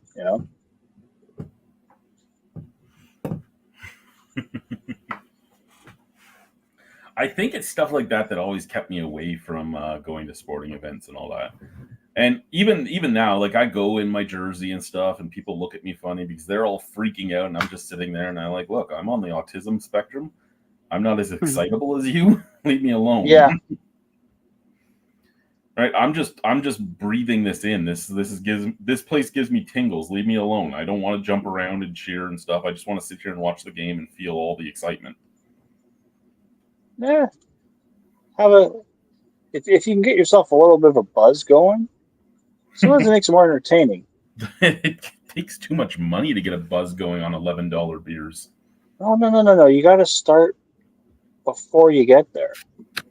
Oh no, because then I've broken the seal and I don't want to try and go to a washroom there. I don't pee until we've left. Is that because no one will show you where the bathroom is? Partially, yes. I have no clue where I'm going. I'm not going to find it. Fair enough. That's totally, it makes sense for you that no one's going to guide you and hold your hand. I don't need to. I know what you mean. Yeah. No, I don't think a lot of people realize it either, right? Like, because, and even people that I work with, because I function really well, none of them realize how bad my vision is. Well, I question it many times, especially when you're talking about details on this burnt wood you did. You're like, oh, look at that there. You're showing from this on the camera. Oh, that one there was that. That's this different finish here. And I'm like, you're not blind. Look at that little dot over there because of this. Like, yeah, okay, buddy. I think it's weird because, and I mean, it is a texture thing and all that, right? Like, my eyes can see that shit, but I can't see. And I fucking mess with people all the time with shit like that. Oh, no shit. When I was doing custom woodwork with Lee, when we were doing the custom wood tables and stuff, he was always bothered by the fact that I could tell if he missed a spot just by looking before I even went near it. And he's like, how can you tell? I go, some reason my eyes can see the little hairs sticking up. So I can't read, I can't drive a car, but I can see this little tiny patch of little hairs sticking up. I don't know what it is. I go, and he's like, and anytime you were the guy that I left on the sanding job, it was the smoothest it would ever be, and it was the closest to, without putting it through the planer or anything, it was the closest to level that I've ever seen. And I go, yeah. And I do that by touch. He's like, yeah, I don't fucking understand it. Sometimes I'm curious. I would love to do like some sort of an eye test with you to have like a direct comparison of what I can see, what you can see, to fully understand.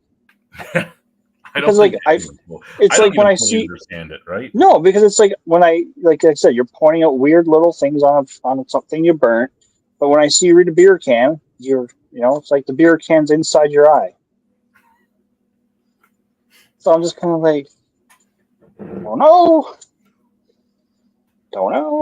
Yeah, no, I don't even know. Like, and then you're like, oh, I see better at night. But meanwhile, daytime, you're like doing almost just as good. I'm like, Jesus Christ. It amuses me at times. My wife makes fun of me because she knows when I can't see a thing out in the sun, because the Saskatchewan sun is worse than the Arctic sun. And she's like, I love it because you just like boldly walk into oblivion, not knowing where you're going or being able to see anything. Like, I don't want to admit to you how badly I'm seeing right now, like how little I can see. She's like, hey, you're going to get yourself hit by a car. I'm like, I'm a big guy. And you're going to get hit by an electric car. You'll hear the gas-powered cars. Yeah. And that's got to be a big concern with electric vehicle, because it's nice to hear some of them have that little, I call it a spaceship alien hum going, so you can actually hear it. And then there's other ones that just sneak right past you, and I'm like, how is that allowed? Imagine an electric motorcycle. You'd have no chance. We actually have an electric trike for sale. It's way too much money because I have no money anymore. I'm spent. I'm tapped out. But I want it. I want to drive it to work every day. Jesus. It pedals so nicely. And you probably tell everybody you used to drive up in Vernotuck. You had your own vehicle. And I tell them a story about how I was the guy that would go and pick up all the contractors or all the head office people in my side-by-side in Deer Lake. And once we got them back to the store, we'd tell them I'm blind. Yeah, tell them you're blind. And by the way, you have to stay the night. You're sleeping on my couch.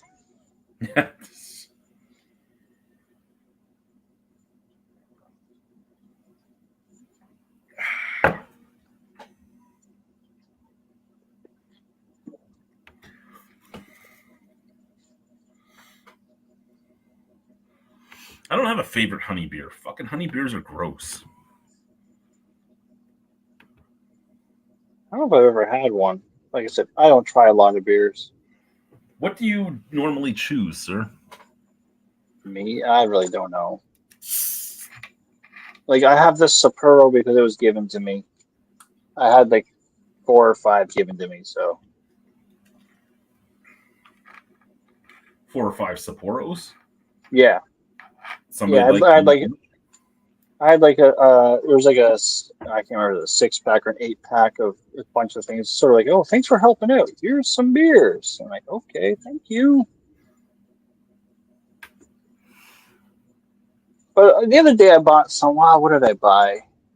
I think it's from Bench. It was that Hell's Lager. I like that Hell's Lager. Do you just like the slightly sweet, slightly clean lager taste? Yes, I guess. Because I saw, I'm like, oh yeah, I remember I liked that one, so I bought it again, and I did enjoy it again. So I would say that would probably be an easy go-to if I remember and think about it, but I never do.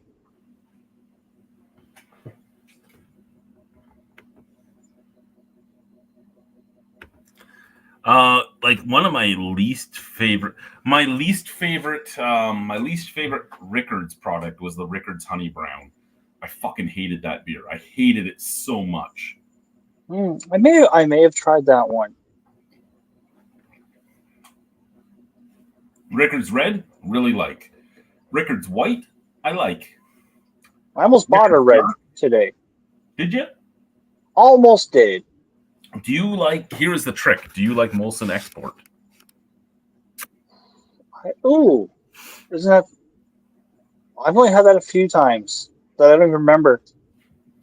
Okay, because it's probably similar though, isn't it? What was told to me by a brewer at Sleeman's, who used to be a head brewer for Molson, because he tried to trick me on this, because he asked me if I liked Rickards Red, and I'm like, I don't mind Rickards Red, and he goes, do you like Molson Export? And I go, Molson Export, because back then it was also one of the cheap beers, right? It was like a $28.99 2-4. I see where you're going with this. I'm like, Molson Export was one of my 2 domestics of choice. He goes, okay, good. I'm glad you said that. I go, why? He goes, because they're the exact same beer, just one has coloring in it.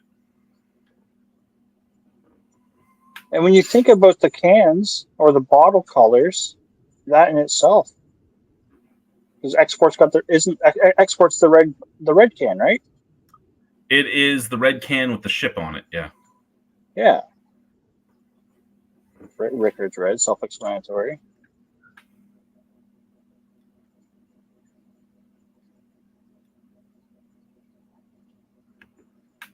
Okay, so yeah, Rickards Dark I really liked. Rickards Cardigan I really liked. Oh, Lakeport Honey. Yes, I've had a honey beer.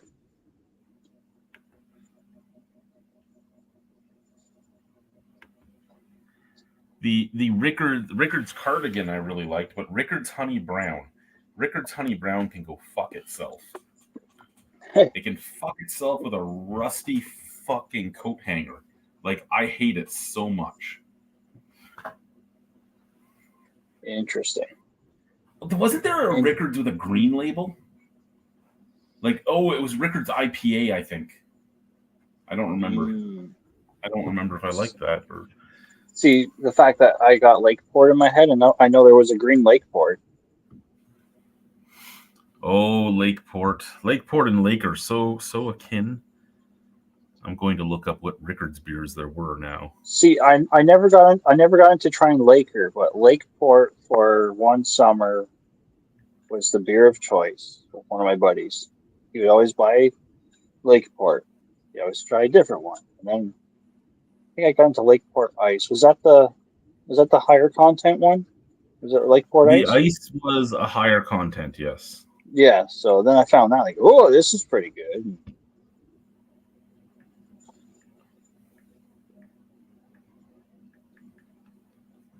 Okay, Rickards Red, Rickards White, Rickards Blonde, Rickards Radler. I liked Rickards Radler. I wasn't a big fan of the blonde. Rickards Red IPA. Wasn't a huge fan of that.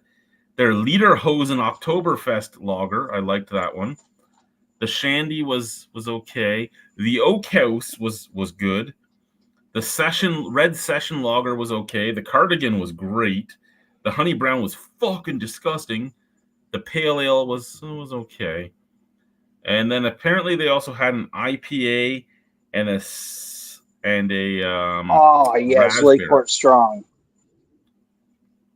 That's what I was thinking about, Lakeport Ice. You'll see this coming up, Chad. It's on the YouTube chat.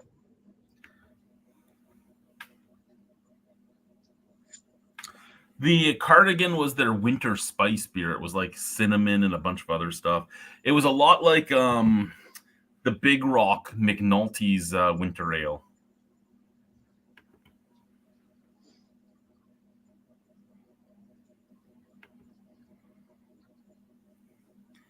Good day, Hello. Jordy's Den. How are you?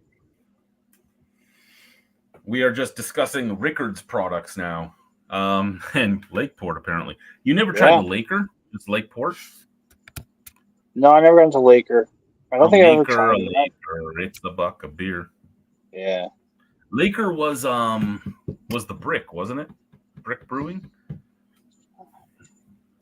Lakeport was its own brewery in Hamilton. And then it was bought by Labatt. Collective Arts. Collective Arts is now at the brewery. Yes. Well, the brewery was first. The Lakeport Brewery was first bought by Nickelbrook. Because Nickelbrook was going to make a giant brewery that was both Nickelbrook and Collective Arts within it. Yeah.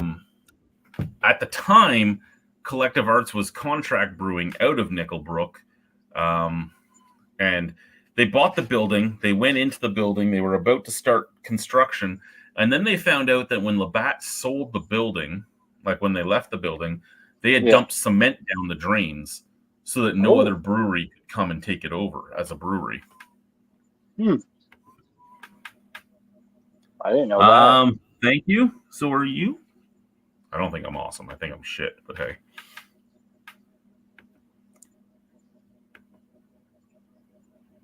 Yes, they did knock out the concrete floor as well. We're doing good. How about yourself? We should do Labatt Blues one night on this. I don't even know if I can get Labatt Blue. I haven't seen Labatt Blue. Just because it's something I never drink, and it's a national beer that should be easy to find. Molson Pilsner is the biggest thing in Saskatchewan. Oh yeah, and I think that's why I don't see Labatt Blue ever here. I'll have to look into like more mom and pop beer stores, like the ones that would just sell big guys. Yeah, maybe I'll see it there, because the ones that sell like half and half, I haven't seen it. But anyway, yeah. So Nickelbrook had bought the building, and they were going to use it for that, and then they were like, "Fuck this!" And then the guys that owned the Collective Arts thing are like, "Well, we'll buy it."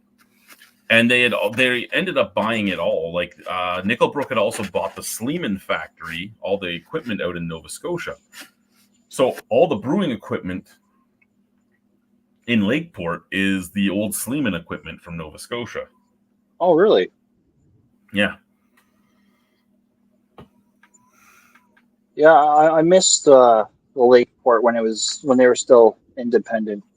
John never told me about that part, Chris. But that's like bullshit. The fact that they were allowed to go in and destroy the concrete floor and pour stuff down the drains and pull the water pipes.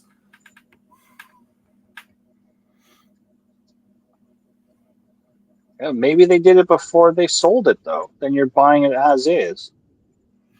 No, they did it. Well, yeah, whatever.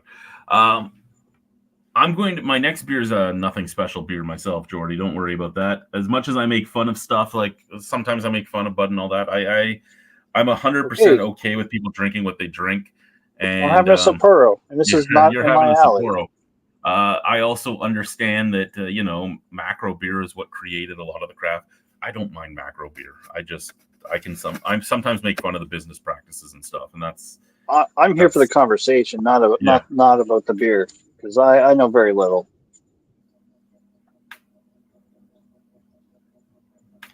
Yes, it's a good thing that they decided to part ways, and then Nickelbrook ended up building another brewery in the Niagara region. Has that opened yet? What's the question? Nickelbrook's Niagara Brewery. Well, that's news to me. Guess I have to look something up now. They were supposed to be in like Niagara on the Lake. Really? Like a brand new building and all that, or Yeah. or were they going into an existing building and putting their stuff in? No, they were building their own. They wanted it to be a location destination. Okay, so where you come and eat their food, Yeah. have an experience. Won't give you a tour because they're contracting brewing other stuff, so you can't see who else they're working for. Sapporo is Bo, especially if you get it in the corrugated metal cans that you can't break on your head, right, Chris? Mr. Hill. Oh, Etobicoke. Okay, so they've gone to Etobicoke. Plans fell through. Okay, see, thank you, Chris. Your keyboard has had too many beers. Don't worry, my keyboard has a lot of beers too. My next beer for tonight will be from the Co-op. It's Co-op Gold Light. It's brewed in the what the fuck's going on over there? Brewed in the prairies. That's my review camera. I thought my review phone was dead. I had to plug it in. That's why I was charging. I was charging my battery pack that I bring because that phone. That's my old A51, and people look at me funny because I keep all my old phones, right? And that we know why you keep them. You have all your dirty photos and videos on them. No, that's all on my Naughty Santa OnlyFans site. No, that's where you store it all, though. Your old phones. Here's a classic for 1999. You know, I keep them to use them for cameras and stuff, but I mean that phone is about 10 years old, so its battery dies almost every day. I gotta get all the videos and stuff off of it before it dies for good. Yeah, we know what you know about videos. We get it. I'm going to enjoy. But yeah, where were we going with that?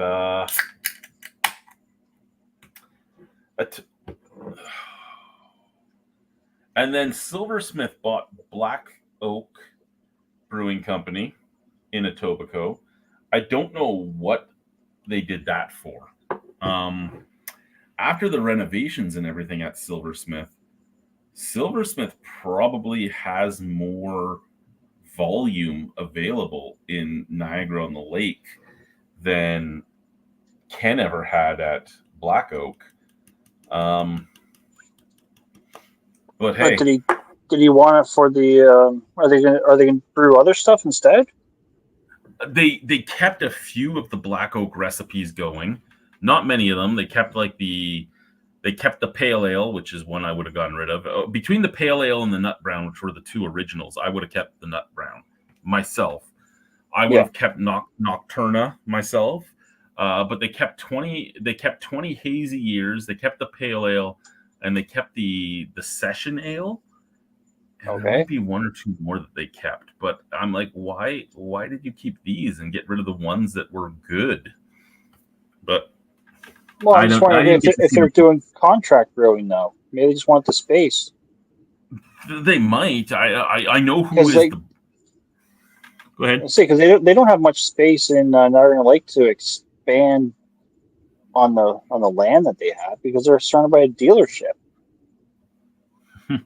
They're just buying brands and SKUs at retail. That is, if that's true, Matt and the group have made major bucks that they don't admit to. Oh, shelf space. There you go. Oh, that's an old video. I agree. 20 hazy years, it was not good. I still have it on my phone. I haven't uploaded it yet. But I know the guy that is the brewer in charge of the Etobicoke location. He's been on my channel before. He was a beer reviewer at one point on YouTube, and he had come out to my house with Redbeard when I was in my divorcee years. and we hung out, and I got him into a few different people, into the right ears, and he ended up in the brewing program at Niagara College, and now he's in charge of the Etobicoke factory, as I'll call it. Factory, interesting. I like that. I'm only calling it factory because if all it's really meant for is getting the brands and shelf space, it's basically a factory.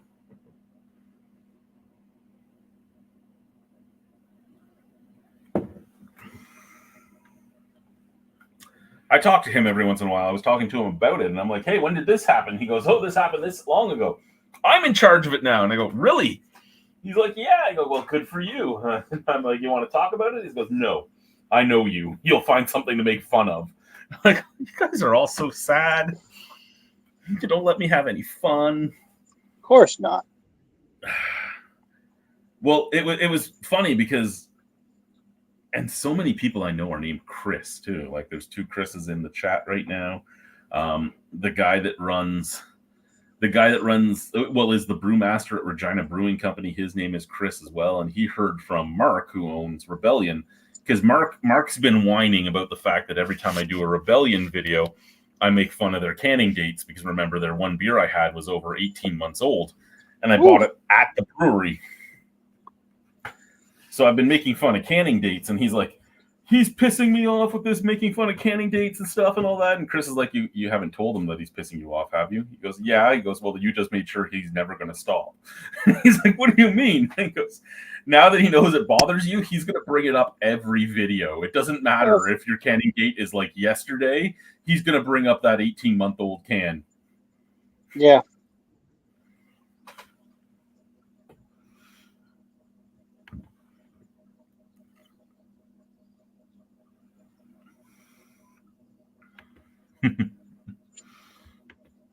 Makes me like, do I really want to look at the data on the bottom of my can I just had? Oh wait, no, not craft, so it doesn't have that. He doesn't like that I have called him out, Multi.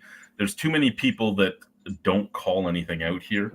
They just think it's what's normal, and it's normal because you're selling 4 packs of a beer that nobody's really going to buy. So it sits for a while, but yeah.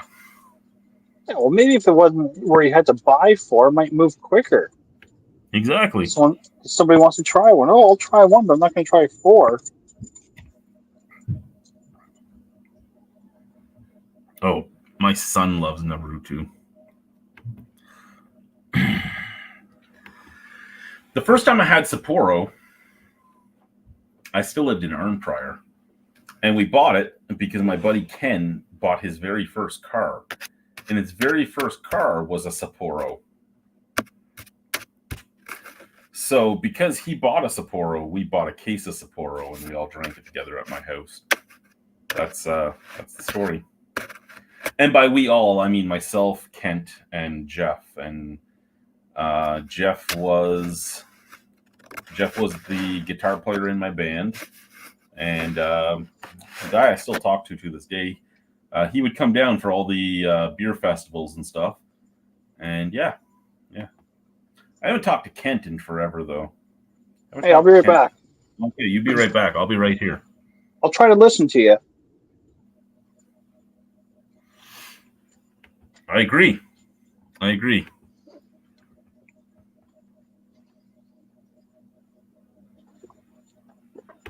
No, that's while I lived in Arnprior. I was Arnprior. I didn't do any reviews or anything. The reviews happened when I was in Niagara Falls, the basement review. Well, I shouldn't say the basement reviews because all my reviews right now are basement reviews too.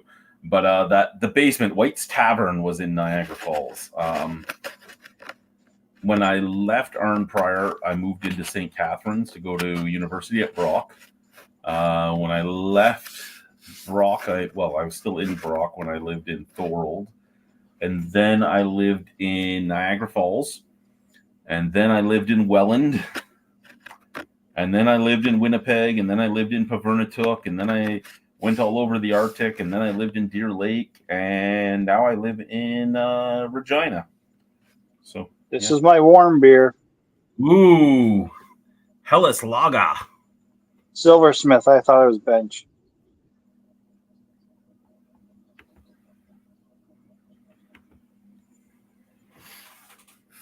Oh, Silversmith does a Hellas now? Yeah.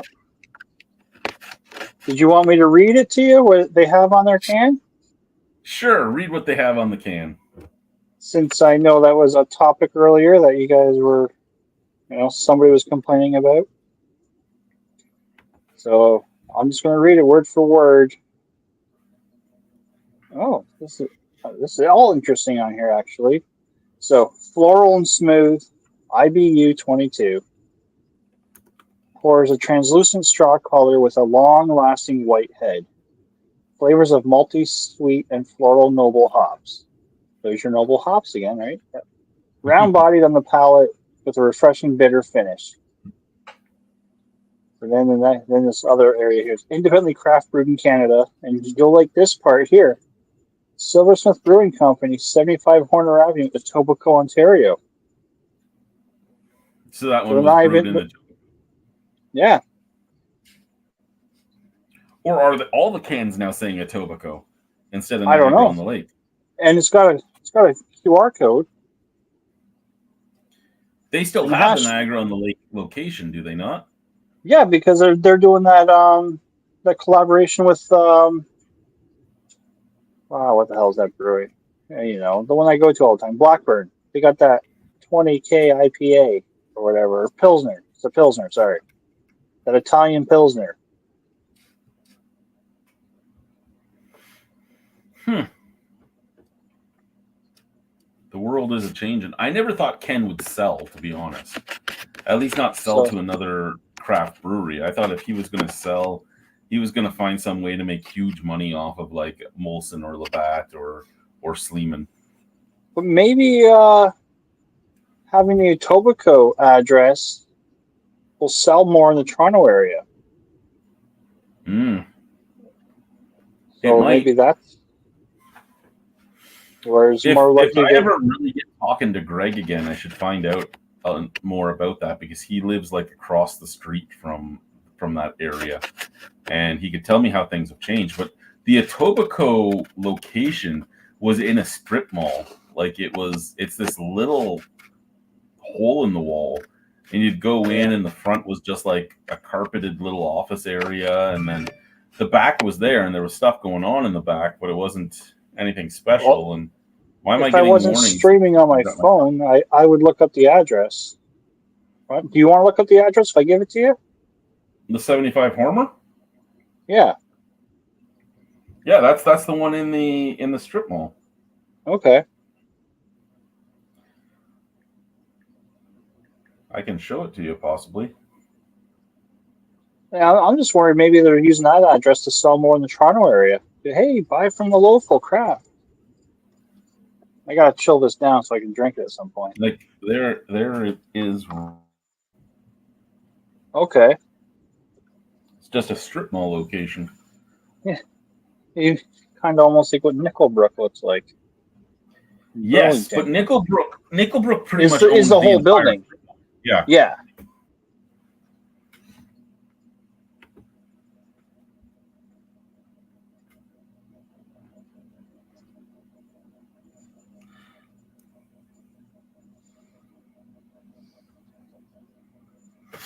Well, that's good to hear. Did you ever watch the Innocent Gun reviews where Dougal was at the basement with me?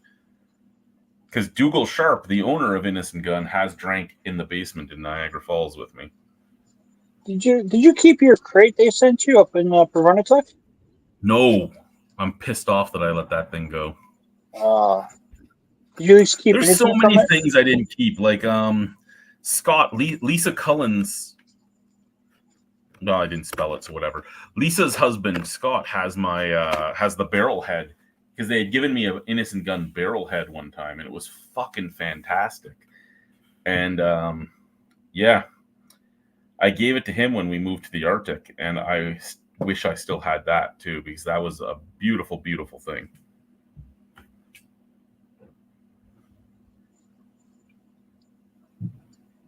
You keep any of the glasses at least? No, I kept nothing. Oh, okay. I wasn't sure if you kept the glass, or was there an opener with it too? There was, yeah. You got that at least? Nope. Or oh fuck, okay.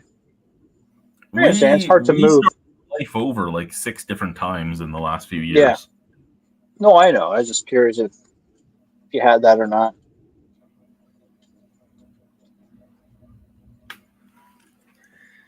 Yeah, Maltese watched them. I sent them to him. One of the things we did was a beer alchemy with the Innocent Gun. They had a few bottles left of Innocent Gun Irish whiskey cask at the time because it's just after it sold out in Canada.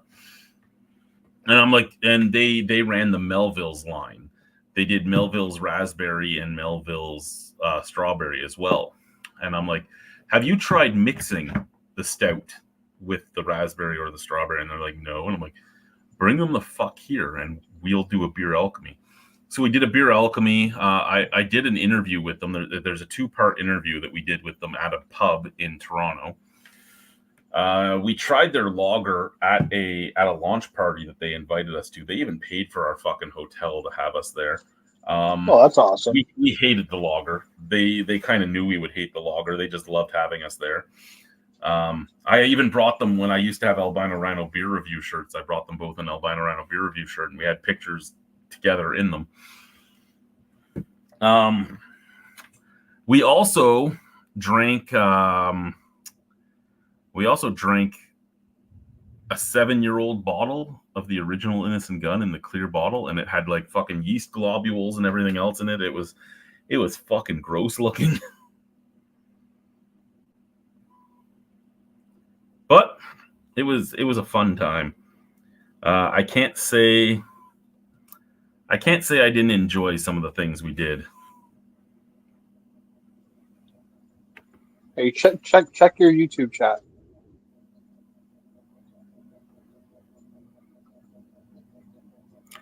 An Innocent Gun bottled. Is it one of the big 750s, the 650s?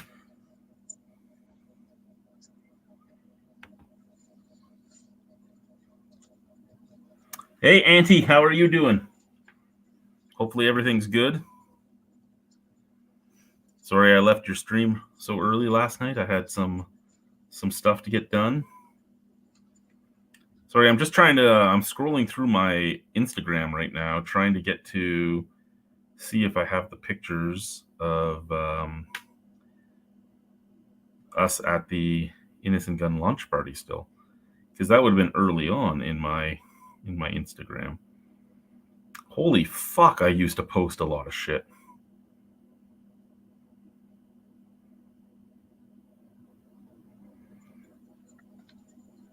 You should start posting again every time you post a review.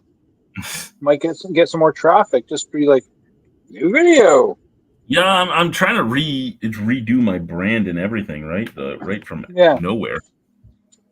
Well, hey, you got your Regina wall now and your Regina stairwell review. I still love how well that wall turned out. Like, I really do. Don't mind me. I keep eating, so I cover the. Well, that's why I used to turn my camera off whenever my wife would bring me. This was the Innocent Gun barrel head I wish I still had. That's cool. Yeah, it was fucking beautiful.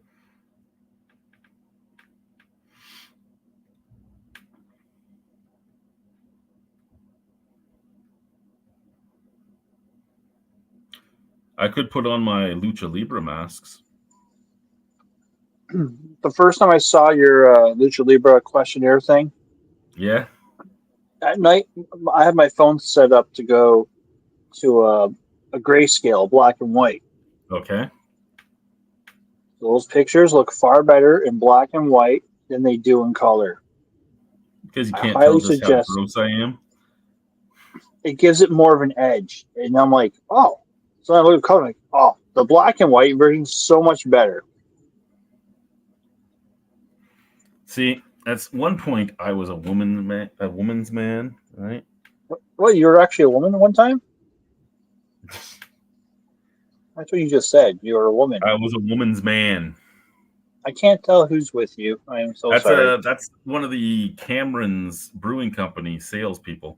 She jumped up into my arms at one of our beer festivals. She's like, oh, I didn't see you there, sir. she was spectacular. Oh, when I used to do reviews in girls' smalls shirts. Oh, I remember you were debating about doing sweet legs at one point.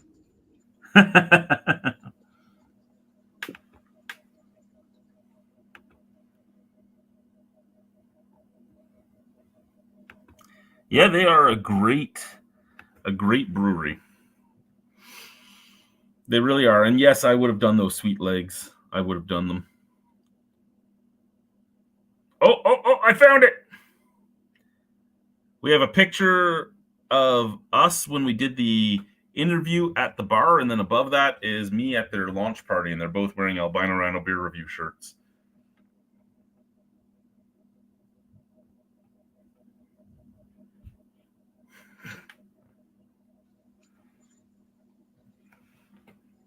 Boom. I think I still have one of your shirts somewhere here.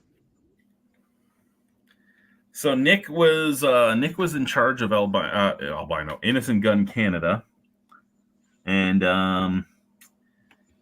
Dougal. I've never had. I don't think I've ever had any Innocent Gun.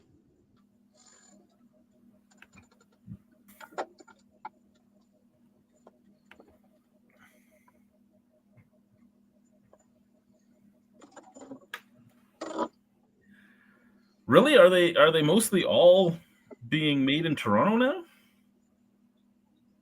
That is not something I was aware of.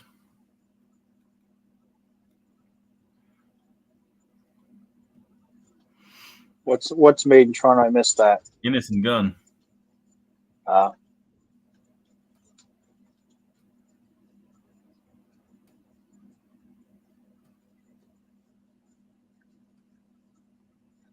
So this is Ken. Ken used to own Black Oak. Apparently he still works there. Not sure what he does now, but I was even fatter back then. Oh, I don't have shirts anymore, unfortunately. It's been a long time since I had merch. Back when I was trying to escape the reality of being married to my ex-wife, and I put everything into that.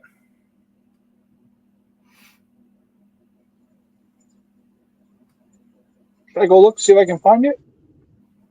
The shirts you have? Sure. Yeah, I think I have one of the Beer Fest shirts. I know Greg still every once in a while on other videos wears the Albino Rhino Sex Fest shirt. Now with no beer.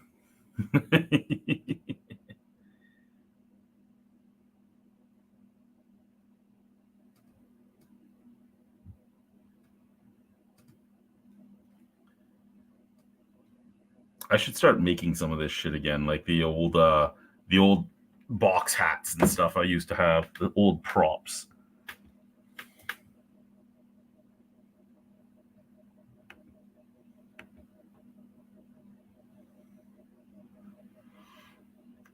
The Scotland tap room.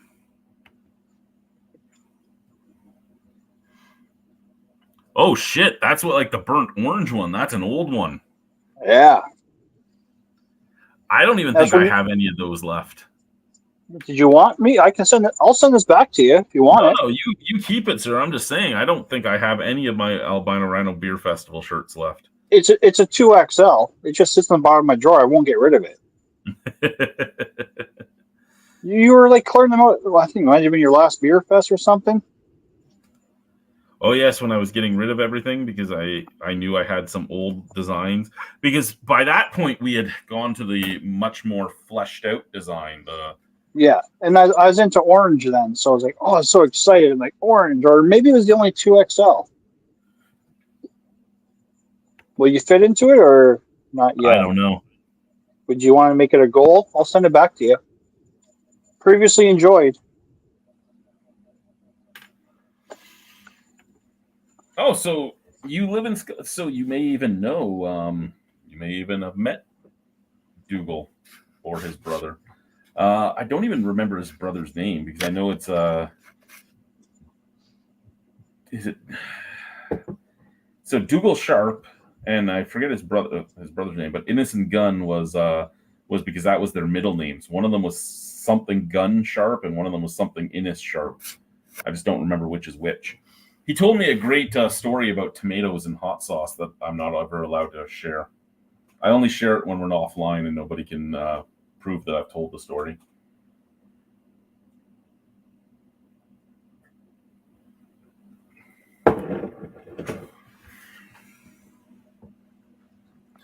But great guys, great beers. Don't think I've had a lot from Scotland, to be honest. I think them and Brewdog are the ones I can remember the most of. His dad was what? His dad was Tennant's, I think. I believe their father was from worked for Tennant's, or was wow, so there's a connection there. Yes, they well, and you know the story of how the beer came to be, right? No. Okay, so Grant's hired them to make beer flavored casks, basically to condition the casks to be like beer, so they could do a beer cask flavored whiskey. Okay. Excuse me. So Dougal and his brother were the ones making the beer. They were putting it in the casks, and then they were supposed to just dump the beer out. And it was found out that the workers were taking the beer home because it was so damn good. And then they went and tried it, and they're like, "Holy fuck, we're onto something!" And it started from there.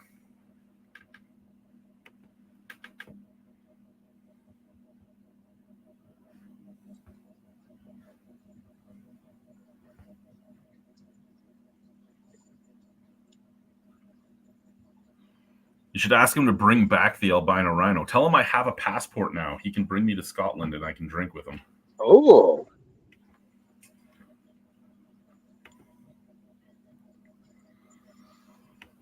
And the original recipe was so fucking amazing. I loved it. It still holds a place in my heart. It really does. What the fuck are those dogs fighting about now? As long as they're fighting with each other and not fighting because there's something outside. It's the fucking Great Pyrenees. She's an old bitch, and she doesn't put up with the boys. And the boys keep going towards Harlow because Harlow's been gone all summer, right? And she does not like them going near Harlow. Harlow is her baby. No one else is allowed to go near him. Did I tell you what my fucking wife did? No. I can't afford to go to Scotland. I one time, back when I was married to my ex, Dougal had made the joke that he was going to fly me out there to do a video session with him. And then it never materialized. I didn't have a passport then anyway. But I mean, I'm 42 now. If he ever wanted me to go out drinking with him in Scotland, I'd go do it now. No. Anyway, my wife is getting a fucking cat for our daughter. A fucking cat. Oh, God. I'm like, and she came home. She's like, one of my employees has kittens and she's trying to get rid of them. Do you want a cat? And I knew she hated cats, right? I hate cats. So I'm like, sure, get a cat. Go ahead, because I'm playing her bluff, right? She doesn't like them. She comes home. She goes, okay, the cat's coming in 5 weeks. Fucking, I don't want a fucking cat. You said yes. No, I don't want a cat. She goes, I played your bluff with the dog, and now we have a Bernese mountain dog. I played your bluff with the cat. We're getting a fucking kitten. Motherfucker. Fucking cat. Can't wait to see the albino rhino beer and cat review.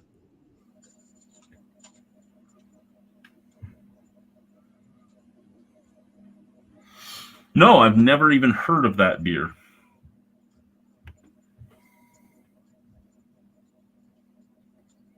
Are you coming back onto the stream now that your pizza's done? No, he's going to bed because he's an old lady. That's okay.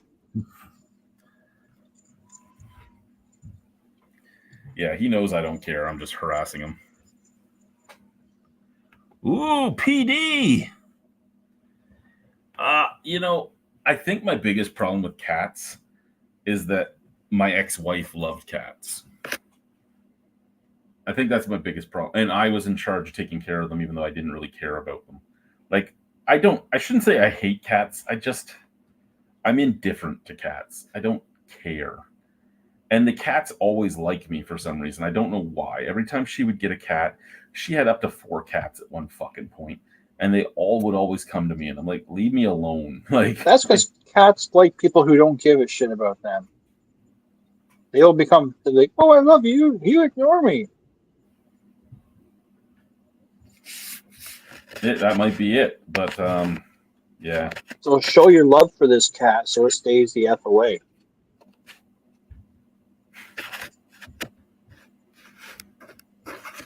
I don't know how the Saint Bernard will deal with the cat. I know the Bernese Mountain Dog will be scared of the cat, and the Great Pyrenees.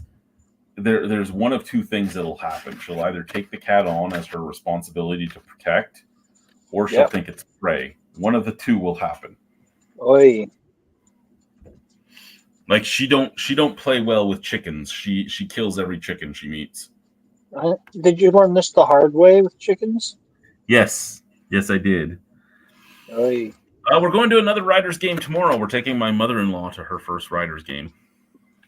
How long is she down for, your mother-in-law? She came down Wednesday with our daughter, and because it was the long weekend, it was cheaper for her to stay until Thursday and then fly back.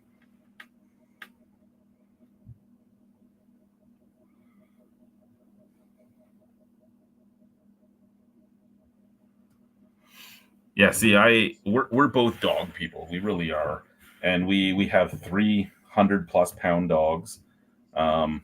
We have the Great Pyrenees, and she is legitimately an old bitch. She is over 6 now. She's grouchy. She's basically in her time of her life where she likes to sleep for like 20 hours a day. And she isn't even sleeping half the time. She's just laying there with her eyes open, watching everything, protecting everything. She's on guard. Yeah, she's on guard. Then we have the Saint Bernard, and he's sort of taught by her how to protect, but he's still a dopey motherfucker, even though he's like 170 pounds. And then we have the Berner, who is scared of his own shadow. And the Bernese Mountain Dog won't even let you walk him. Like, you put the leash on him, and he starts crying and like cowering. What is wrong with you, dog? So he doesn't leave the house. He's a homebody. He actually, if you left the front door open, he wouldn't even walk out it. But he'd probably watch the front door though the whole time. Oh yeah. He Otis went for a when my father-in-law was here and he was redoing the fence.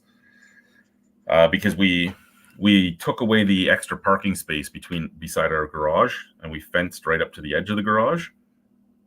And when we did that, he had the garage door open so that he could get fresh air and all that, and he was going back and forth. And then one of my kids went into the garage and didn't close the door. And the 2 male dogs came out and were wrestling in the garage. And then Otis decided to go for a jaunt, and he left the garage and he's walking down the street and he's like, doo, doo, doo, doo, doo.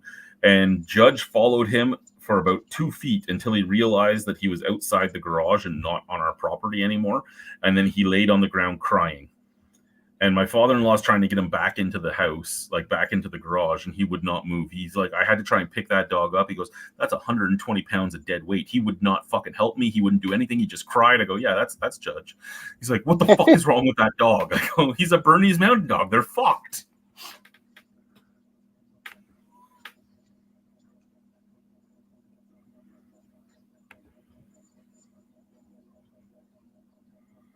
I love dogs more than humans myself.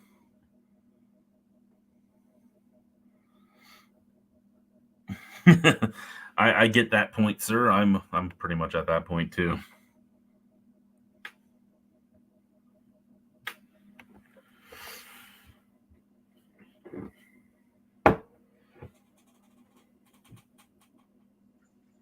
So how's your beer you're having? It's not great. Could you compare it to any of the national brands? Like, what is this is similar to a blah blah blah?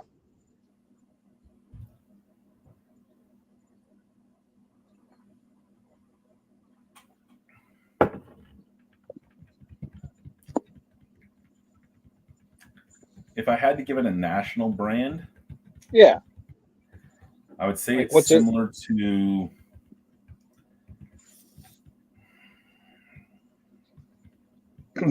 Similar to like a Miller Lite. It has a little bit of that that like wet cardboard in it. Okay. Well, I was drinking and now it's done. My from the Prairie Co-op, the Co-op Gold Light. But now I'm going to be drinking Nokomis Craft Ale's Haskap Sour. What do you think this will be like? What's that one? The Hellas? No, what you have, Oh, the what you're about to Haskap start Sour? drinking. I'm going Yeah. to guess this is going to be kind of like the dry hop sour, but with Haskap berries, so a little Okay. sweeter. I'm hoping that it's going to pour. I'm hoping it's going to pour with a pink or red hue to it, and not a gold hue, because then I can guess how many Haskap berries they've used. Now, do you remember what the other one? What you ranked it at? Well, what was it rating? I have not. Oh wait, I did. I did do that one last night. Ooh, what did I give it? 1 second. Before we pour this and see if I'm right about the color or anything, what did I give it? Yeah.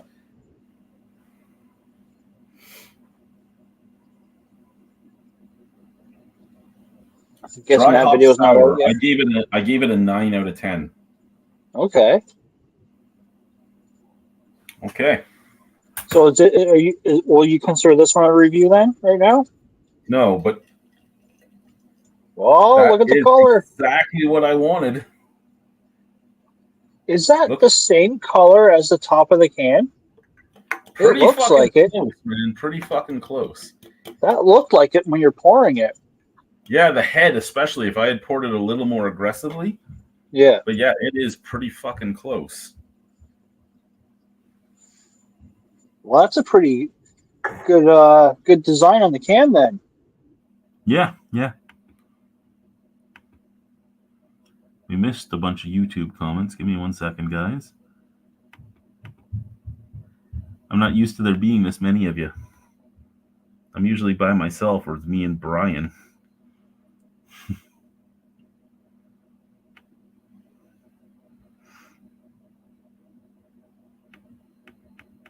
Okay, what do we got here? What beer are you drinking? Good question, Brian.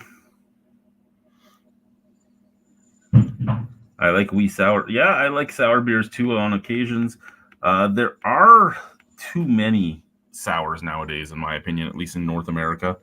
Is that the new Belgian beer, the sour beers? I like the strange berry brews. So do I. Lambic. I don't mind lambics, but no, it wouldn't be a lambic. It would be a kettle sour, so lactobacillus.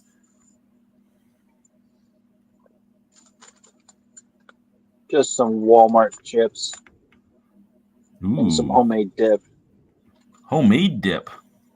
Well, it's just onion soup mix and sour cream. I just stir it up. Yes, find out for me there, Chris. I want to know what's going on with the ice business. We're almost down to the bottom, and then I'm going to try this drink. Any goodies from there? That color was beautiful. Inky, yeah, I would give it that. Looks awesome. I think I have one beer in the cupboard for review. I've drank this one, so I should have 2 left in the fridge, so I will make sure one is earmarked for you, sir, since you think it looks awesome.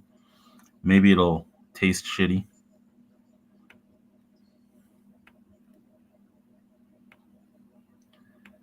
Okay. I'm intrigued.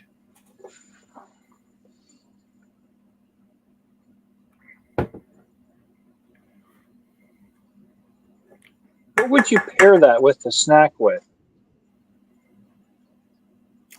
Grapes and cheese, because it's very vinous. Yes, it's very vinous. Would you have crackers with it too, though? With the cheese? Depends on the cracker. Okay. I think I could go with a good Triscuit on that. Yeah. Oh yeah. Especially if it was like the cracked black pepper Triscuits that you can get. Okay. There we go. I like this angle. We're going to start pairing foods with the different beers that you try. Oh shit! He even said it looks like wine. Yeah, it's vinous. It is. Like I drank it and I thought I was drinking like a Cabernet or something.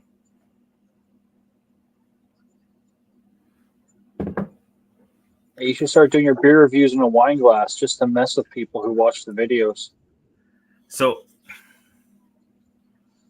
Get a nice white with it big so you can get it, you know? remember when I used to have those fucking wine glasses with the straw on them? Yeah. Oh, I should get some more of those one day. Or you got to get the hat that holds the beer cans up here with the straw. That's where you should do you should do a beer review like that. Boom. But I really liked the pretentious sippy cup where it was like it was the domed wine glass and then the straw came out of the bottom and it like looped and stuff and they were like impossible to clean, but they were so much fun to drink out of because it pissed so many people off. Because it'd be like, oh, it tastes so good. Why? How can you taste anything you're drinking from a straw? Well, there you go. It's all about getting the reaction, right? The more typey, the more internet warriors. Oh, people never understood either just how much I would purposely try to poke fun at them. And when we did the reviews in the basement and we had the group there, we would even talk sometimes off camera because we would usually stream live to JTV as well. And we would I like the glasses. Aren't they good? It looks like you're going to a rifle range right now. Obviously, I'm not the Turkish sharpshooters because, you know. Oh, you just need one hand. But boom, your glasses are too fancy. But like before we would stream to JTV and stuff, we would talk about what we could do to piss people off the most. And that's where a lot of stuff came out. Like just let's do this, let's do that. The fucking Tim talking about, you know, holding a growler up over this way so you could sip it and still have your hand ready to bitch slap your girl, and like all this stuff happened to piss people off. That's why it happened. That's funny. Yeah, nothing wrong with trolling yourself. Trolling the trolls. Well, that's what it was, right? And like we did the Buzz Millennium beer, and we made fun of the fact that it was a hemp beer, and you know, Tim is like, I'd push you in a puddle if you were drinking this, and people are like, hemp is not weed, and he goes, it doesn't matter what it is. This is what they're telling us it is. But again, it was solely to piss people off, and it worked.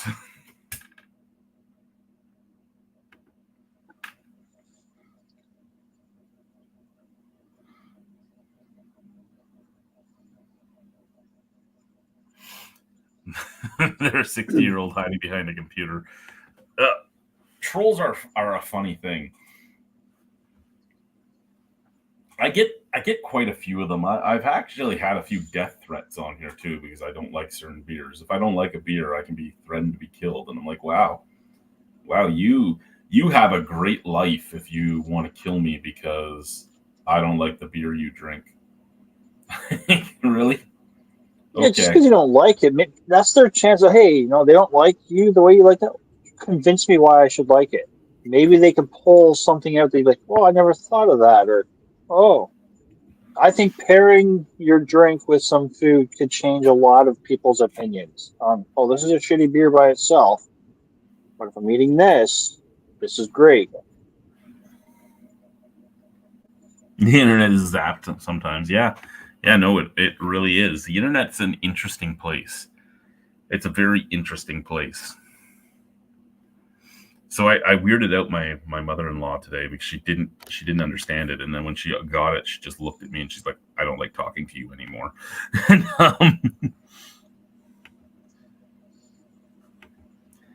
But basically, she was talking. My beard has a tinge of yellow, right? And she's like, "You need to get the purple shampoo. The purple shampoo gets that tinge of yellow out." And I'm like, that would only last a day. She's like, "Why? Why would it go yellow in a day?" It's because of the amount of vagina I eat. You said that? Yeah, I told her. Yeah. Oh, that's awesome. She looks at me. She's like, "I don't want to talk to you anymore." I go, "Why? Your daughter loves it." Alicia slapped me. She's like, "Shut up. She doesn't need to know."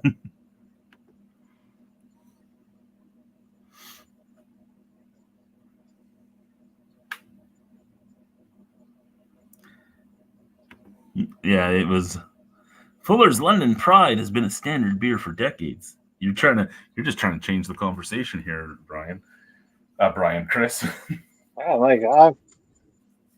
For once, it's not me derailing this conversation. I derail every conversation, though. Come on now. For sure.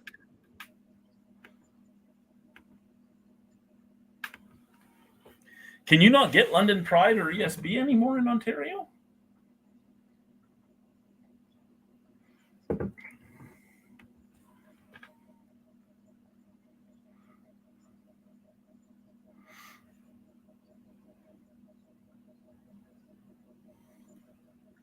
Still think you got to go back and do some old reviews, do some re-reviews, see if your palate's get changed. A lot of the stuff I used to get, though. No, but some of the main things, you have some major brands on there. I will never touch another Molson Pilsner in my life. Doesn't Why matter. not? It was. I refuse. I refuse. I think my biggest problem is I don't want to buy it in a 12-pack either. Like, if I could get singles more often, I could do some re-reviews. But true. Maybe I'll have to help you out with that. Like, I don't. Hey, here's a blue light. Here's a blue. Imagine doing those reviews back to back, a blue then a blue light. I would almost want to do those blind and see which one I like more.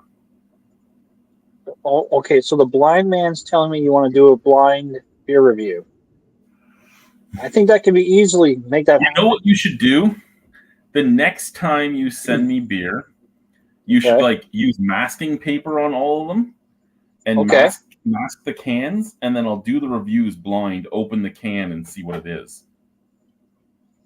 Okay. Yeah, I could just duct tape it or something.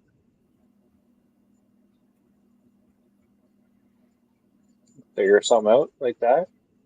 Yeah, and then all I can do is open the can, pour it, drink it, tell you what I think, and not know anything about it until afterwards. I could also write it down on a what do you call it? An envelope or something. So each one big. I can write a 1 on each. Number the cans, have a corresponding envelope that you could open up after you drink it. So that way, if you're doing a review, you can be like, and title it. What's my favorite video game? Ooh. Nowadays, what I play the most is Fallout. I'm almost done New Vegas, and I'm doing all the add-ons on New Vegas. I've never gone very far in it when it first came out, and almost done it now. I have one more. I have one more of the the 4 add-ons to do, and then finish the story. After that, I don't know what I'm going to play. He's going to play Solitaire. Fuck, probably. Other than that, though, if you're talking older stuff, it was Final Fantasy 3, which was 6 in a lot of other countries. Ogre Battle. I was a nerd. I liked the shitty RPGs and stuff. Seventh Saga, all that shit. Those were better. The crappy graphics. Yeah. It's too realistic now. I agree. Doesn't give you the separation. That's of why real I got life. really excited. When I had a Switch before I sold it when we moved out of the north, I really liked playing things like Triangle Strategy and all that. Right, that stuff was great to me. I don't think some people understand that video gaming should be a separation from reality. Just take your mind off of things, not to remind you of life. Oh, look, this video game's made in Chicago. That looks Play exactly the like what original. I see. What if I'm in Chicago? No. It needs to be a little grainy, it needs a little bit less.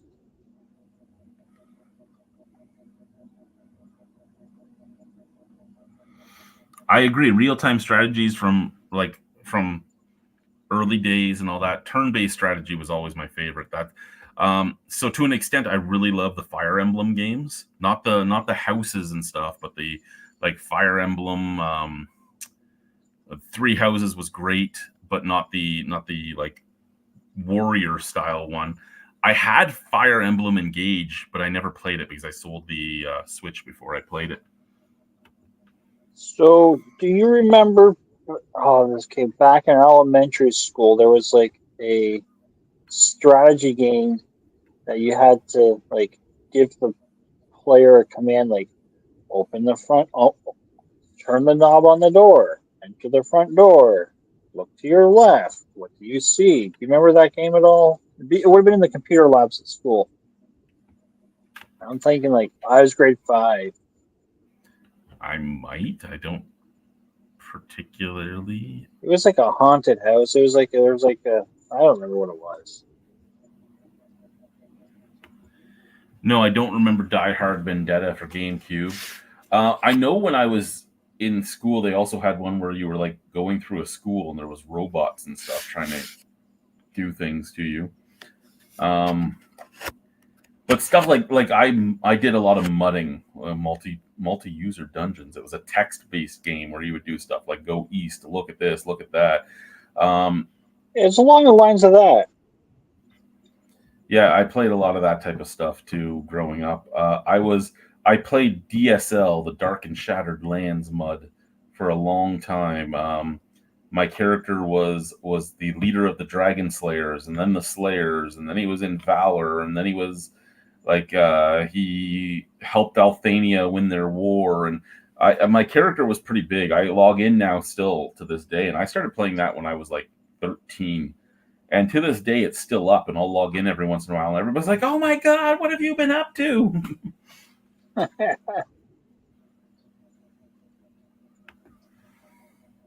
Maniac Mansion on DOS. Okay, yes, I do remember Maniac Mansion. Look at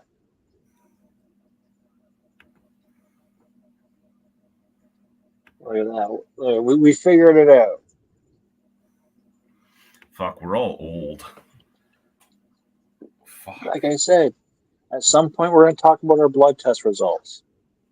I still haven't given up drinking for my month yet. Well, yeah. I think, like I said when we were talking about it, I think if she had given me a number that was in the actual danger zone or in the worrisome zone or something, I would have cared more. Or knowing how close you could easily get to that danger zone, be like, if you increase it by, an extra drink, you're like, okay. Yes, but instead it was, I had like 10 beers the night before that thing. She goes, oh, well, that explains it, but I still want this to happen. No, I don't think it's going to happen. Yeah. And I mean, my wife is all about me taking care of myself because she wants me around 20, 30, 40 years from now. Yeah. At least right now she does. Another 10 years from now, maybe she'll want me dead before then. But, and I looked at her and I said, look, I promise you this. If we ever go to the doctor and I'm told I'm actually in danger of something, whatever I'm told I have to stop, I'll stop. But when she tells me I'm 6 points above the safe zone and like 20 points below the danger zone, I don't give a shit. Yeah, there's a lot of room to play. Yeah, I've been drinking since I was a kid, like before my teen years, honey. If that's all I'm at right now, we might be okay. Yeah.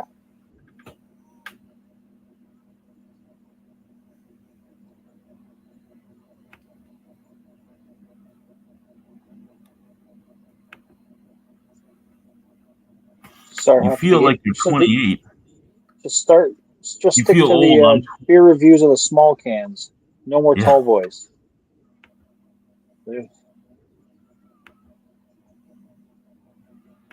I never liked Mario 64.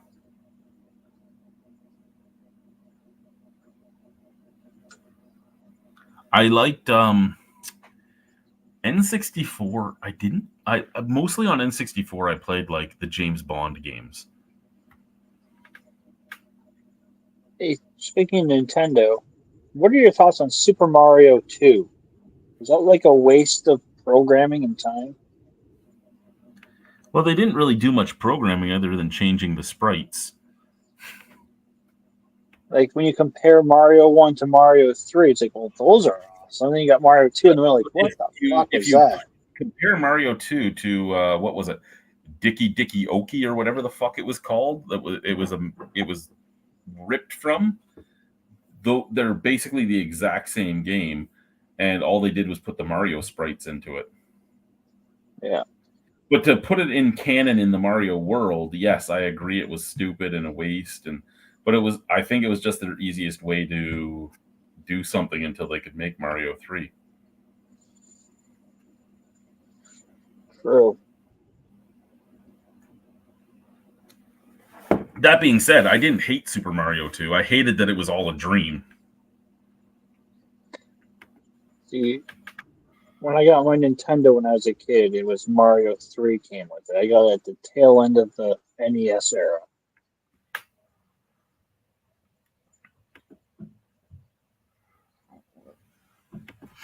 Yeah, we had a rule in the house that you couldn't play as Oddjob ever in GoldenEye. And yeah, when I got my Nintendo, it would have been earlier than yours because the Power Glove was big. Oh yeah, definitely. Because my sister and I, we had a paper that we saved our money and we bought a Nintendo on our own. And the following year, we got the Super Nintendo. So yeah, no, I got a Nintendo for Christmas. I got a Super Nintendo for Christmas too. And I mean, I know that my family had it hard, so the fact that they gave me that was huge, but it was like everybody combined threw the money in. Like it was from my grandmother, my mother, my oh, that's uncle, awesome. So Yeah. I mean, that stuff was great. And I would just have simple games except for whatever I rented, and they'd let me get a rental once a week. Friday night they'd take me to like Video Flicks and I'd rent a game. And yeah.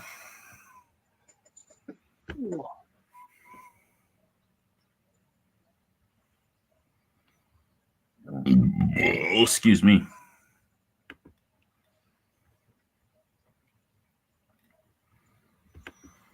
Oddjob sucked, especially when you're blind and you can't shoot them anyway.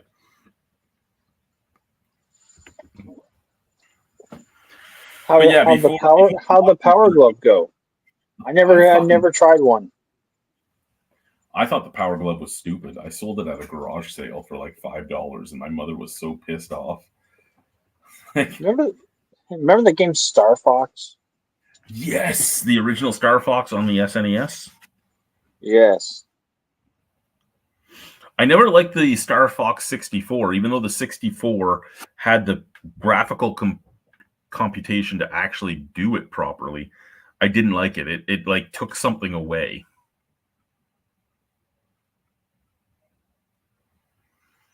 I could get really far in the game too, but I could never beat it. I could always get to the last level, and then I'd always fucking die.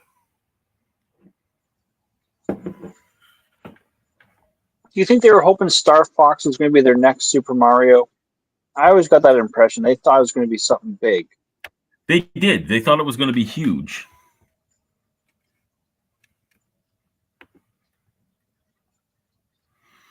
I know Banjo-Kazooie. I never really played it.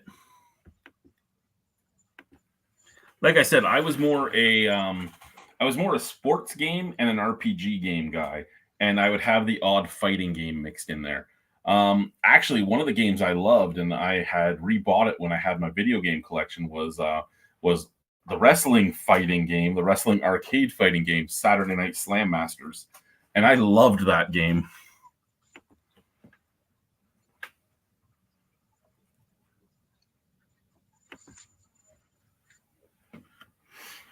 But of all the like biggest RPG game that people talk about all the time is one I never did play, and that was Earthbound. Never played Earthbound. Remember Wolfenstein 3D?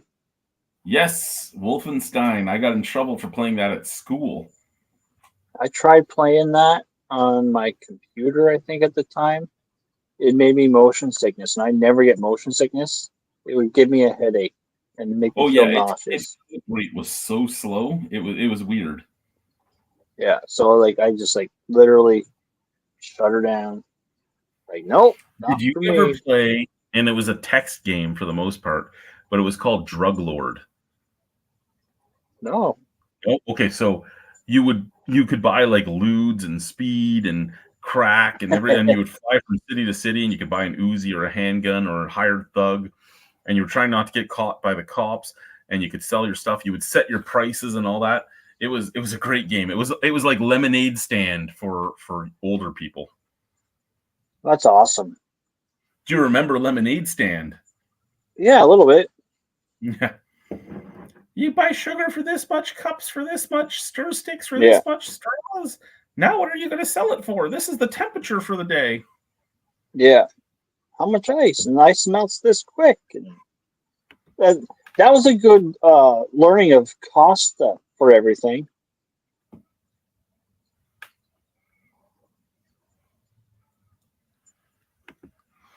The elevator in Doom gave you dizzy spells?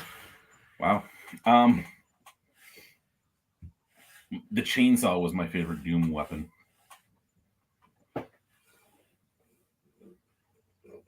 Blair Witch also made me feel sick watching it in theater, so which sort of sucked. I watched it in theater, and it's all that camera shaking. I ended up having my head down listening to the movie. People hated that movie so much. When I watch it on TV now, I can handle it, but I think I sat, in the middle of the theater, so my peripheral was all screen. I had nothing else, and I think that was what my problem was. Because if I watch it on TV right now, it's not everything shaking and blah, blah, blah. Have you talked to her anytime recently? I can't tell who it is. It's Natalie from the casino. No, I have not. I have to look at my TV to see.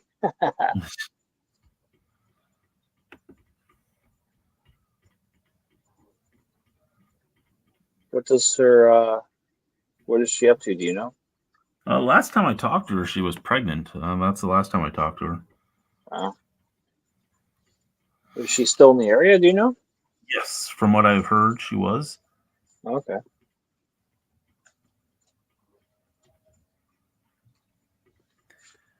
Duke Nukem 3D, man.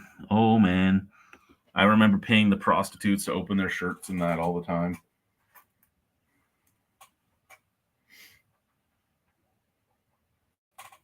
It was such a interesting game. What about the Lara Croft with the naked fucking update, whatever you want to call it? I never did that. I never went out of my way to get like weird. See, I had that on my computer, so it was like, oh, I'll just add this, and now she's doing that. Great programming. Whoever did that one, that was awesome. Yeah, no, like I said, I never went out of my way to do that type of stuff.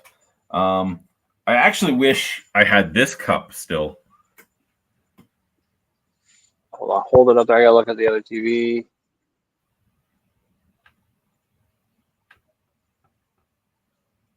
It looks like a science beaker. It's a wine carafe. Oh, okay.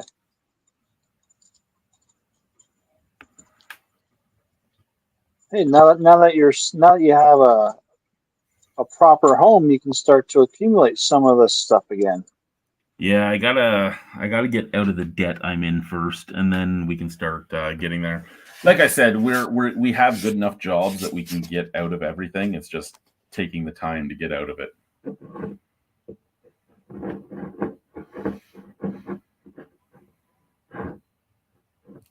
we went to a barbecue on Thursday. It was a work barbecue for the wife, Okay. and it was the director of their board hosted the barbecue, and the director of the board kept talking about how they're on a shoestring budget and this and that, and they live out in Pilot Butte, which is like Regina's Niagara on the Lake. Okay. In like an $870,000 house that is out in the middle of nowhere, to the point where you have to have like a lawn tractor, a bobcat, and a snowplow because you have to do all your own stuff, right? And I'm like, yeah, I think because she was asking me about it when we left, I go, your president of the board seems like a really nice person, but I think her definition of shoestring budget and the rest of your entire staff's definition of a shoestring budget is two very different things. She started laughing. She's like, I don't have a problem with her, but I don't think I would go out there again to hear about, how rough it is to live in your like $1 million property and this and that. I don't think I could do it. free food, you'll go. You're right. I'm fat. I'd probably go. Did they have beer there? No, they didn't. Okay, I guess that's kind of one of those questionable things with it being work related, risk involved. Yeah.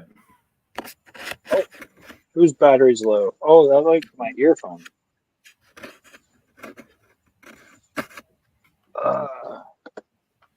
I should go put on my bright red shirt. You should. From my last job. Let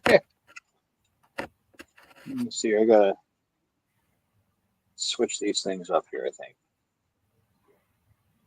I'm gonna cut the arms off of it and turn it into a workout shirt.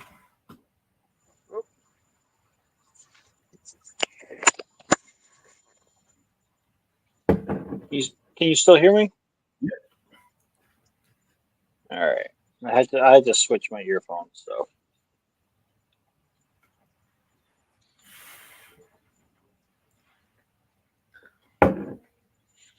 Because I doing a job site or job barbecue beer review would have been funny. Yeah. Well, I made friends with an old man there who loved my shirt. Oh yeah. My wife, what did you wear? I wore my my Hawaiian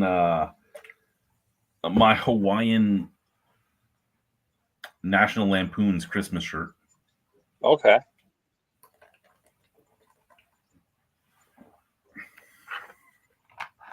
Which has him with the chainsaw, right before he cuts the tree down.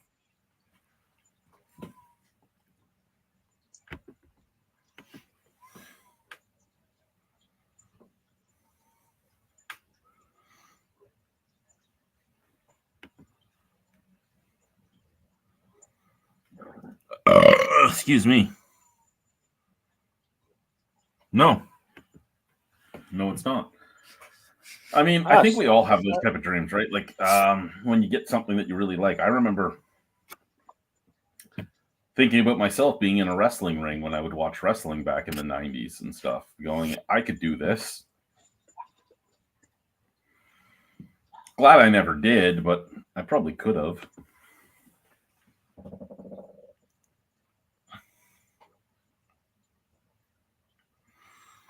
Yes, I do remember Revenge of the Nerds.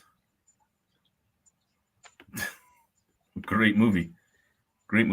I'll be right back. I gotta go break the seal. Luckily, my bathroom's right there. Oh, so now we're gonna have to listen to you pee?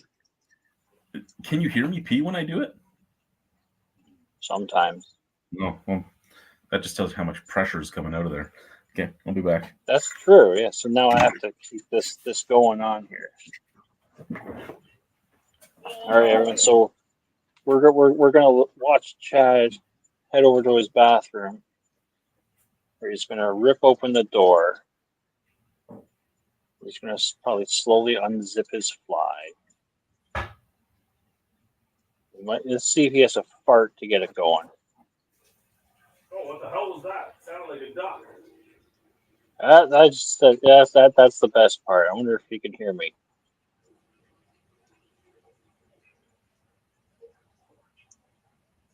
I guess that's his little secret he doesn't tell us all. He's got ducks living in his basement. But I don't even know how many people are in here. I love Revenge of the Nerds, man. Seen it a few times. It's great, but I've never seen the sequel. Oh man, those late '80s B movies with the perfect for teenagers at that time. And I'm back. Hey, the best part about your thing there, Chad, was right before you mentioned the duck. I was like, I gotta see if he's gonna fart to kickstart the motor, and you're like, hey, I hear a duck. Perfect No, timing. No, you didn't. Dude, you play this back, and you're gonna die laughing.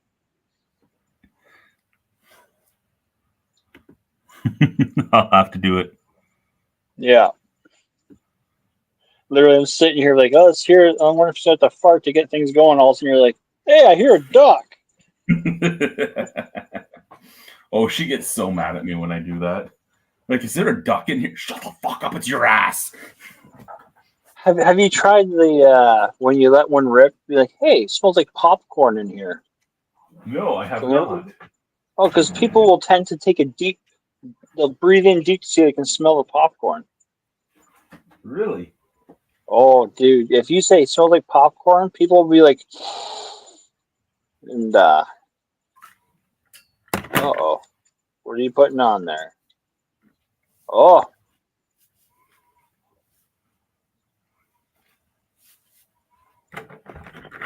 Fine. Hold on, I'll be back. I really think this is the better of the two masks.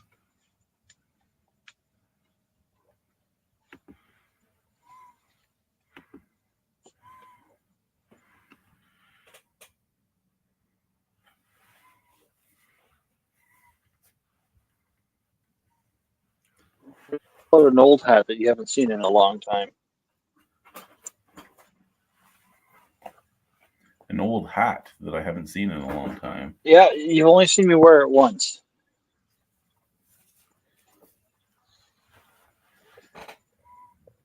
Remember this one? Hey, Macho Man. Yeah, first still has the things on it. I don't know where the sunglasses are though, but I've been looking for flamingo sunglasses. oh yeah. Cue the entrance music. When we worked together, one year we did wrestlers for Halloween.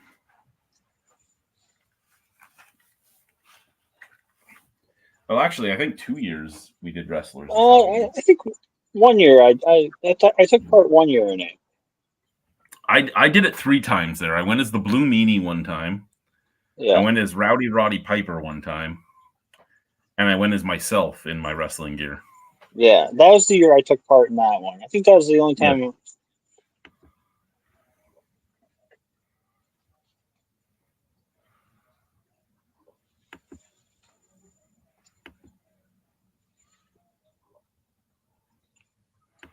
Yeah, when I went as the Blue Meanie, I did everything bright blue. I even did the face paint and I had the BWO shirt and everything, and I went in to work. Nice. And then when I went as Rowdy, I had my kilt because I have several kilts, because why wouldn't I? And I did the Hot Rod shirt that I hand painted Hot Rod on and everything, and I had my leather jacket and wore my wrestling boots and everything else. And I still think if it had been on a weekend, we should have done the Bushwhackers. Oh, I loved the Bushwhackers. Break time! Get out of here! You gotta make sure you walk away. There was that one contract worker that came in too, dressed up that time. Damien. He was the Godfather. Yep. He was so good that the reliefs at the bar didn't recognize him as a worker.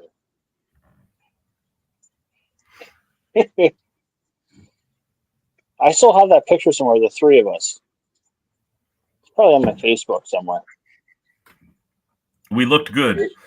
Yeah. You got the yell.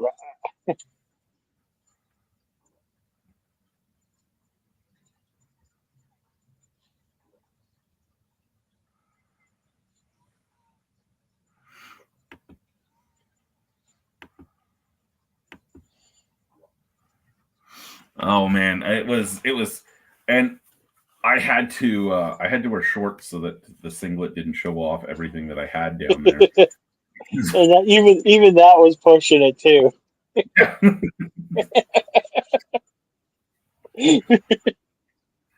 I had gained a little bit of weight before I put that back on. Things did not fit. Yeah. Things did not fit the way they used to when I was like an Olympic hopeful. They did not. They did not. Yeah. Excuse me. My wife still laments when I tell my stories about when I was wrestling, though, because like we talk about like when I was making weight and stuff, because that Olympic wrestler that just got disqualified this year for not making weight on the second day. Yeah. I'm like, I remember my second day, I was like half a pound over, and I was running through the fucking Coliseum with my garbage bags on. This is for provincials. And I'm running with garbage bags on. My coach comes to me with a razor, and we started shaving every hair on my body. I think anything you can do to hit that weight, right? And I just made it. I was like 0.1 under by the time I was done. But you couldn't. Originally, you used to be able to weigh in naked if you had to, and the rule changed because they had the weigh-in room in a room that anybody could go into. That you didn't have to have underwear or anything on, but you had to have your singlet. That's all you had to have on. You could have your boots off. You could have your knee pads off. Because when I first started wrestling, you had to weigh in with all your equipment, right? Whatever you're going to wear, you had to weigh in on. With. That should be the way it should be, in my personal opinion.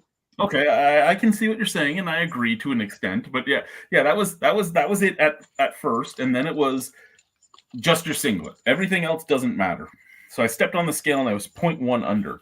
And then I was bent over, and I had my singlet down. I had no shirt on. This is back when I was built too, right? Like, and I did strongman and stuff, and my shoulders were like that. Like I was a big motherfucker, muscly. I wasn't fat like I am now. I'm bent over, doing up my shoes and stuff, and this girl from Elliott Lake walks by, slides her hands into my singlet, cups my balls, says, "Oops, sorry," and walks away. And me and my buddy Glenn are just staring at her like, "What the fuck?" And we've told this story, and my wife's like, "What the fuck is wrong with you? Why do all these weird people just fucking touch you?" I'm like, "I don't know." I go, "But I had this look of what the fuck just happened to me." I go, "Do you know how many times I've been violated in my life there, wifey? You don't realize it because nobody talks about it." I go, "Because, you're like, oh, you're going to like that. A girl touched your ball." I didn't ask her to touch my balls.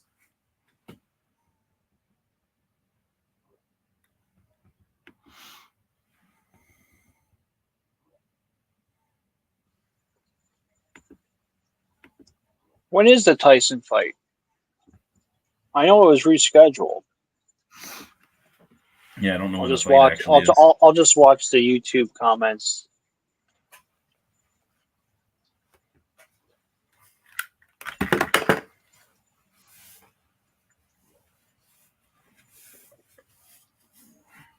I hope Tyson beats him. There we go. Yeah, I think it's Logan Paul, right? That's who he's fighting.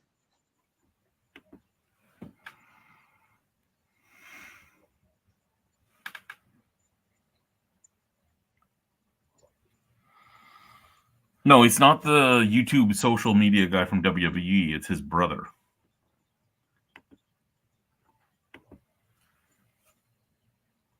Oh, Jake Paul. Yeah, Logan's the one in the WWE, and Jake's the one that does the boxing. Yeah. He's a good boxer. Like, people aren't He is, but he seems to it. pick the guys that he either knows for sure he's going to win against, or the ones that he thinks he can get to like roll over. Yeah, Like that's just his angle. Butterbean's asked him to box. He won't box Butterbean.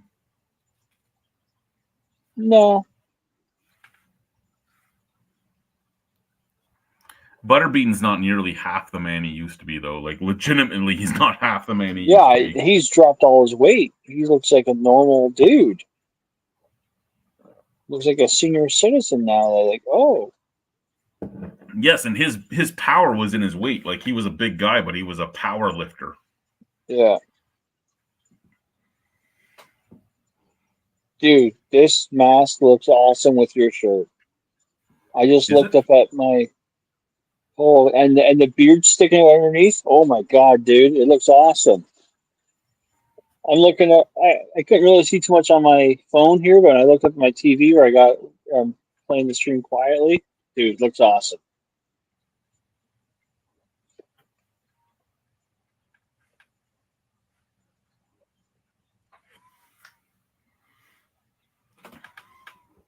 So when you talk, you're like, ah. Logan Paul couldn't fight a turkey from the oven. Ho, ho, ho, ho. I think if Tyson's feeling well, I think he'll do well. He's got that killer mentality.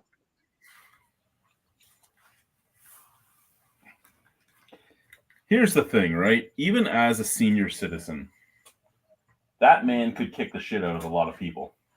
Yeah. Is he an excellent boxer at this point? Probably not. But is he a guy that could knock the shit out of somebody? Most likely. But you gotta remember, we're all comparing Tyson at his prime to Tyson now. Tyson now might still be better than a hell of a lot of the current professionals. It's true. Possibly. Like, we don't... You know?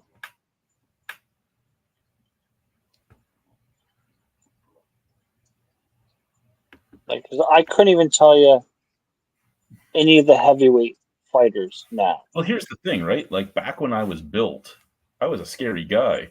I'm nowhere near the guy I was before, but I can still take a good deal of people if I had to get in a fight with them. Yeah. I had that too. Like, we had a shoplifter when I was over at PV Mart, and he was in there, and he was scared of me. Like, I was standing at the door, and you're not allowed to do anything anymore, right? But he wouldn't come through the fucking scanners because I was standing at the door, and he was walking through the store just dropping off everything that had alarm systems on it, like the tags, until he could go through the door. And when he was going to go through the door, I was taking up more than half the area, and he's like, "If you touch me, I'm calling the cops and saying you assaulted me." And I looked at him and I go, "That's not something you want to do." He goes, "And why is that?" I go, "Because if you call the cops and say I assaulted you, I'm beating the living fuck out of you before the cops get here." Yeah, you're gonna make sure it's a full on assault, right? I'm like, "No, if you're gonna call the cops and say I beat you, I'm gonna fucking beat you, and you're not gonna like the outcome, buddy." I used to get paid to fuck people up. Like, I'm old now, I'm out of shape now, but I still know what body parts to go for. Yeah. It turns into bitterness. Like, why am I still doing this at this age?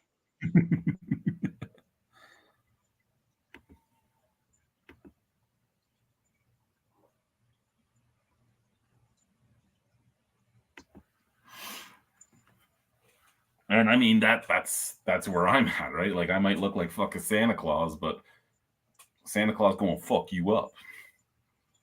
Yeah. Santa's like, "Hey, it's not my day. You've been a naughty boy. Put him on the list." And again, like 20 years ago, I was a scary man. Now I'm not, but I'm still able to swing the fist if I have to. Yeah. I just don't like to anymore.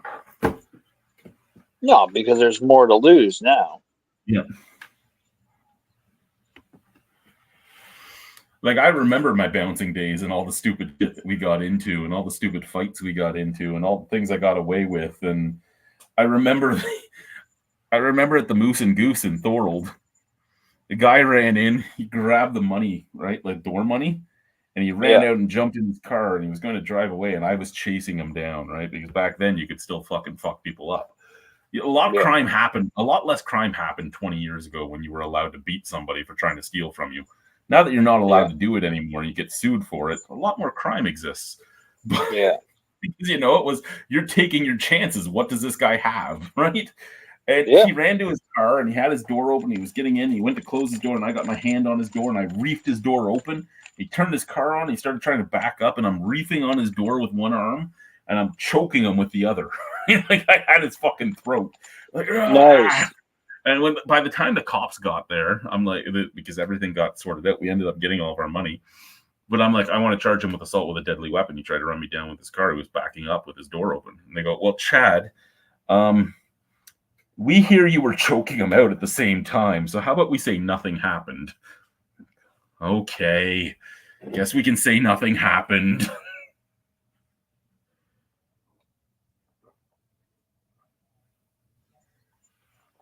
What was that you just had? Is that water?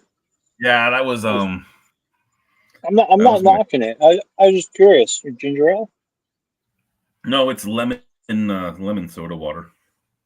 Oh, so kind of like a Sprite. Soda water. I like soda water. Okay.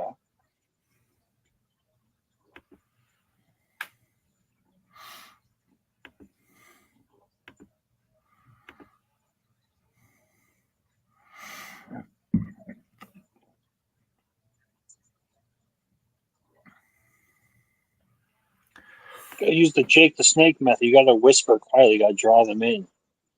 I'm not a fighter per se. Brian knows me. I'm not a fighter, but I'm also different.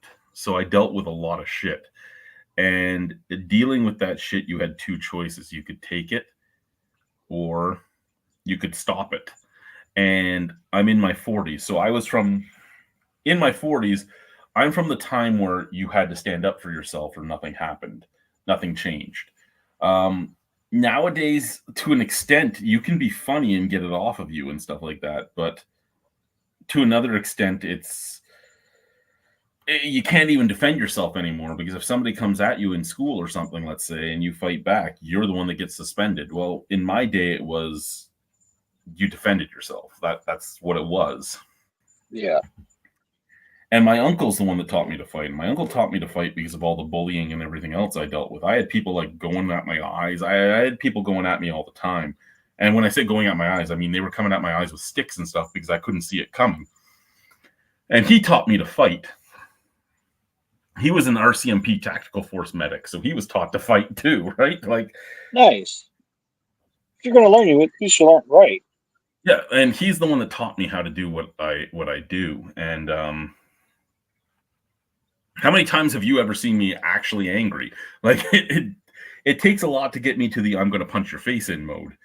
But once I'm there, like when I fucked my back up in Pavernatuck moving a Skidoo. I picked a Skidoo up by myself, and it twisted my back the wrong way, and I was laid up in bed for a while. I couldn't move, and that was the time that the guy that murdered my dog sucker punched my wife.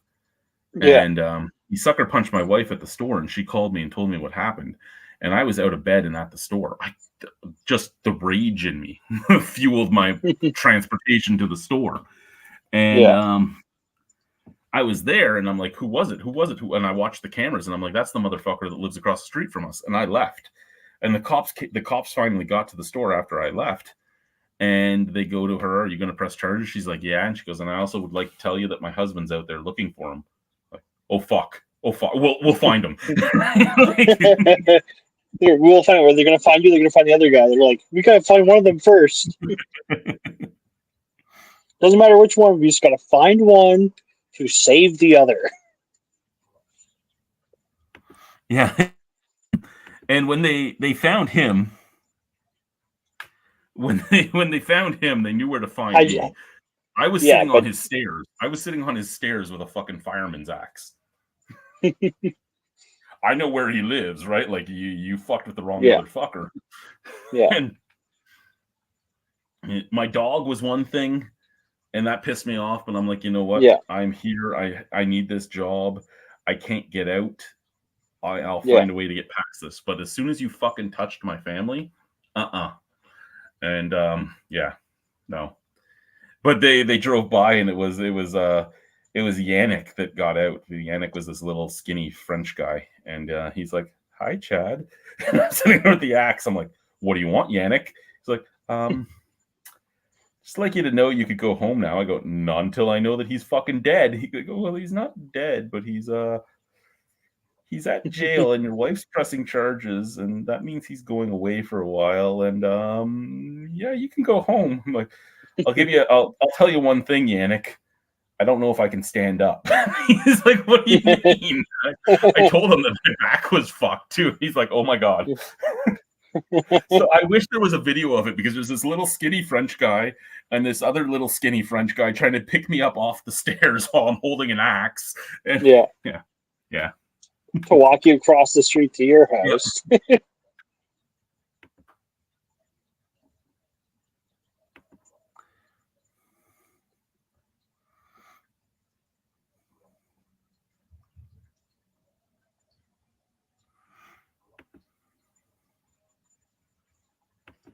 Oh, he's this was years ago. He ain't in jail anymore.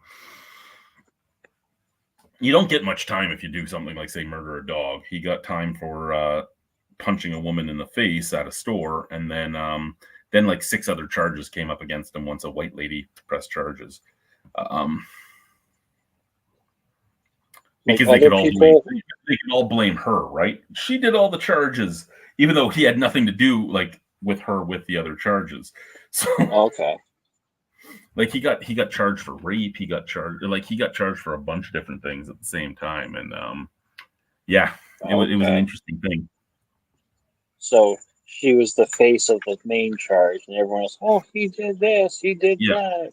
Yeah, everybody came out when they knew she was pressing charges, which is kind of good, right? Like, oh, they're going to take it serious. I posted the Pavurnatuk Airport washroom review, and somebody was trolling me on there. "How dare you say this about my hometown?" I ended up finding out it was him. Oh yeah, I kind of remember that. He's the guy that when I was in a sea canister building an ATV, right? Like I had to uncrate it and everything. And I'm building an ATV, and I hear my dog bark, and then I hear my dog yelping.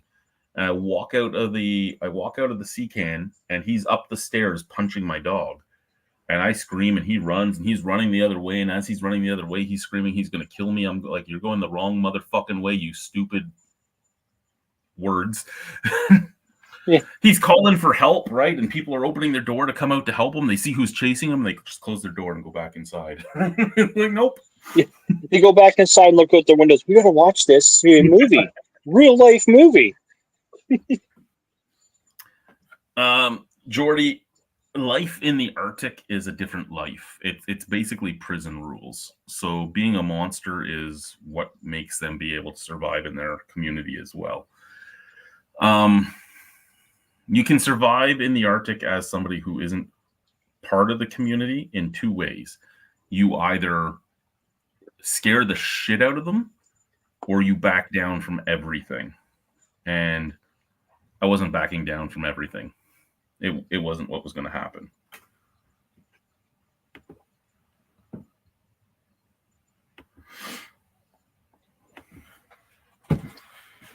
It's just not. And I mean, I don't get angry often. Like Malty, I'm not really a fighter, but I know how to fight. I used to do strongman and shit like that. I have some strength still in me, even after my body is broken. And my body is broken. You wouldn't think that 6 years in the Arctic was enough to kill you, but I am half the person I was before I went up there. Like I fall apart fast. There's not much left of me. I've fucked my back. I've fucked my knees. I've fucked my shoulders. I've fucked everything because everything's done by hand. And I'm old now. I'm in my 40s. And I mean, that doesn't sound like old, but when you've lived a few years in the North, working in a grocery store in the North, doing everything by hand, you are old. And I mean, it is what it is. I remember the first time Potter actually got a good look at me in the non-gaming bank when we were done a shift. sorry, we were starting the shift and we went into the bank to get something. He's like, look at that motherfucker's forearms. And I'm like, what are you talking about? These are normal. He's like, you scare me. You got forearms the size of some people's biceps. It's like, okay. Yeah, it is. It is what it is, right? Like it. And that was his thing because he actually put his forearm up to my bicep and his bicep up to my forearm, and my forearm was bigger than his bicep. And he's like, "How do you even do that?" I go, "Powerlifting." I mean, I don't do any real lifting anymore. I have like 35 and 45 pound dumbbells. When I lived in Niagara, I had up to 100-pound dumbbells. I do nothing like I used to, and I still do have raw strength, but I just don't have the power I used to. But I'm still, to some people, I'm still scary strong. Like we have like 200-pound generators that I can easily lift by myself, and it takes like 3 people to lift them there. Yeah. They're like, how do you do that? I go, I just do it. Like I don't know how to explain it. I can lift it. I was told once, right, that we're supposed to team lift over 50 pounds, but if we know we can easily handle it, do it. And I'm like, well, that's a hard one to do. And she's my boss is like, well, what do you mean? I go, I can easily handle probably 200 or 300 pounds. She's like, no, you can't. I go, yeah, I actually can. Did you walk out to the fucking floor and do it? No, because she's yelled at me about stretching and stuff. And I'm like, because I don't follow, we have a stretching routine we're supposed to do every morning. Oh, yeah. And they actually follow all the health and safety shit that's out there. And it's one way to help create a safer work environment that doesn't have as many injuries. Yeah. And I do stretches that aren't on the sheet, which pisses her off. She's like, we can't have leaders doing different things. You know, you need to follow the routine. I looked at her and I go, okay. I was considered an Olympic caliber athlete in my prime. I did this, and this. I'm perfectly okay with your stretching, and I will stretch. I will stretch for as long as you want me to stretch. But there are certain muscle groups that I know I've damaged in my life that need more work than what you're doing. And I have certain muscle groups that I've damaged so much in my life that I know I can't do the stretch you have on your sheet for that muscle group. So I have edited my stretching routine. And she didn't know what to say to me. And I'm like, I can get a doctor to sign a fucking letter for me if you want. Like, I don't know what you want from me. I have joints that are broken. I have to do something different for them. I have fucking poles in my knee. I can't do certain things, but I have to stretch the muscles out in that knee more. Like, I know what I need to do because I'm broken. Do you find the stretches help? To an extent.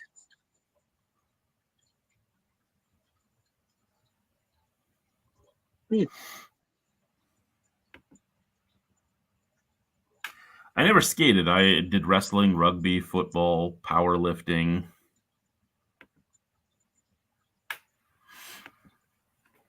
And I mean, that's the thing, Malty. I have no problem doing the stretching. I have no problem. When it all started, I walked in late because I came out of the office. I get there early. And I usually get there early. I help bring all the stuff out for this because my wife goes to work at a certain time. So my choice is go to work with her or walk or bus. So I get her to drop me off. I get there. I get all my emails done and stuff. But when I'm getting there, if I'm not opening, I get there just as they're bringing everything out because they're just opening. So I help them bring everything out. I go to the office. I do all my stuff.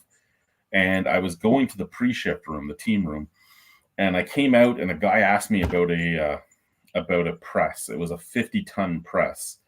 It weighs like 400 pounds. And between me, him, and his buddy, we got it onto the cart for him, and he took it to the cash and all that. And he ended up buying 3 of them. So we had 3 of them on 3 different carts. And I get to pre-shift, and they're like, "Oh, we were waiting for you." I'm like, "Oh, sorry, I just sold 3 50-ton presses as I was coming here."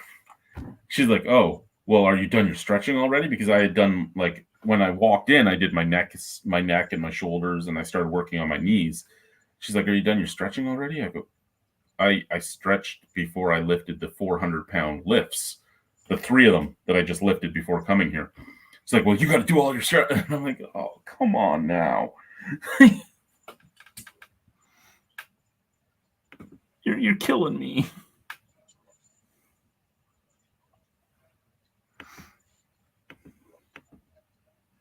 How long do the stretches last for? Like, how long is the stretching it's 9 session? minutes. Okay. And is it the start of every shift? Yep. And, you know, it's your neck, your shoulders, your wrists, your back, your hips.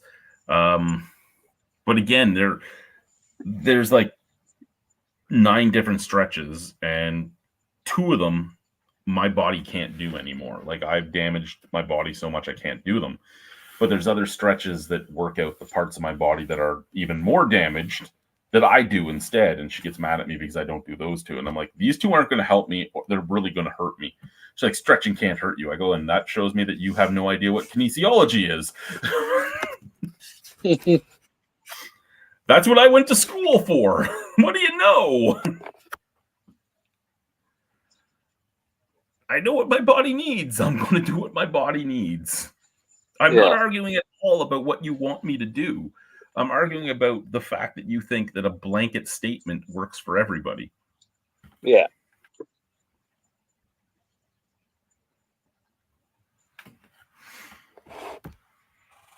And I mean, that's what it comes down to.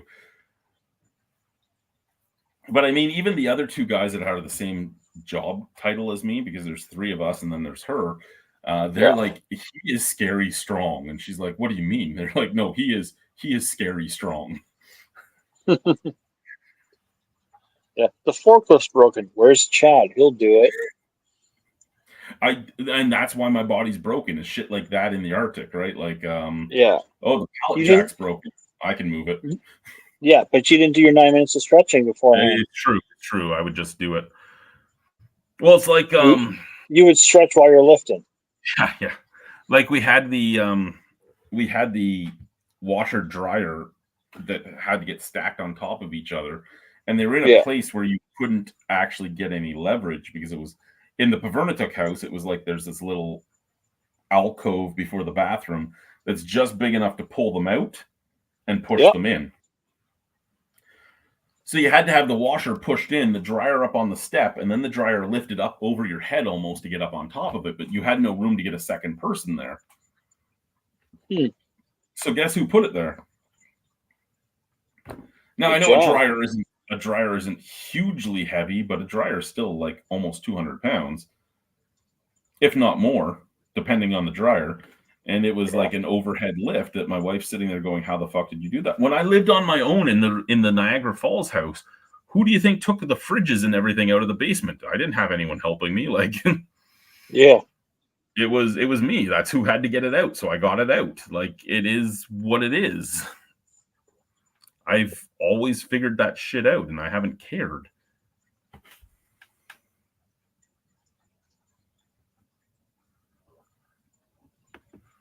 What's this? I'm 28.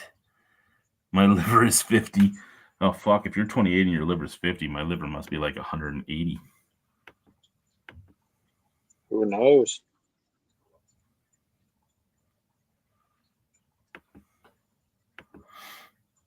The hand bombing. Yeah. Well, that's what it was, right? Every plane that came, until we ended up with a ramp and everything else. Once we had a ramp, you could ramp the skid, and I posted videos of how we unloaded at the end. We unloaded an ATR where they would, run the skids onto the truck with the ramp, and then we would lift the ramp, and it was like a 500-pound ramp.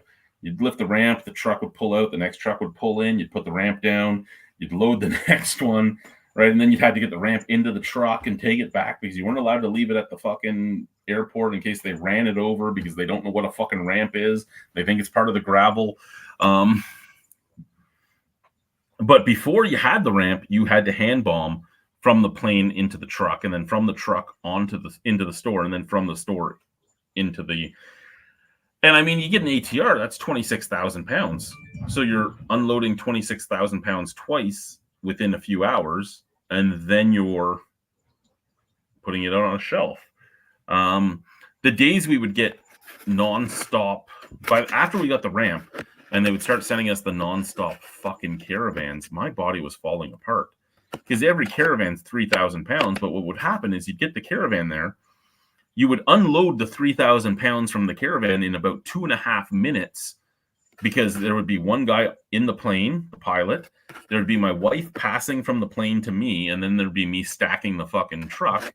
And then we would get the truck full, we would get back to the store, we'd have to unload the truck, and we'd have to unload the truck in half an hour so we could get back to the airport for the next caravan, because they'd send us 4 or 5 caravans in a day.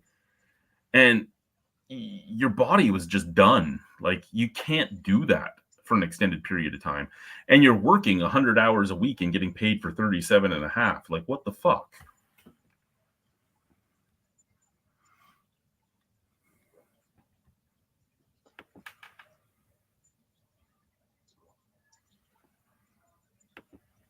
It's too bad that company didn't realize if you had more support workers, how much more healthier and better you guys could have been. Oh, yeah.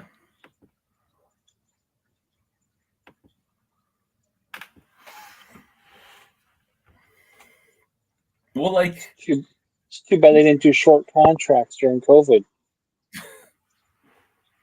well, it was like when they sent up the truck, right? When we moved to Deer Lake, instead of having sea lift, we would have the ice road. Ice Road Truckers was in Deer Lake before, but sea lift was, you'd have the big tanker boats come up, the shipping boats, and you would get a whole bunch of shipping containers dropped off outside your store, and you had a couple days to unload them all, and it was just nonstop, 8 to 10 hours a day unloading shipping containers. They're holding like 30 to 40,000 pounds each, and you have like 12 of them to unload. And you're doing it for like 10 hours a day. Like, you die.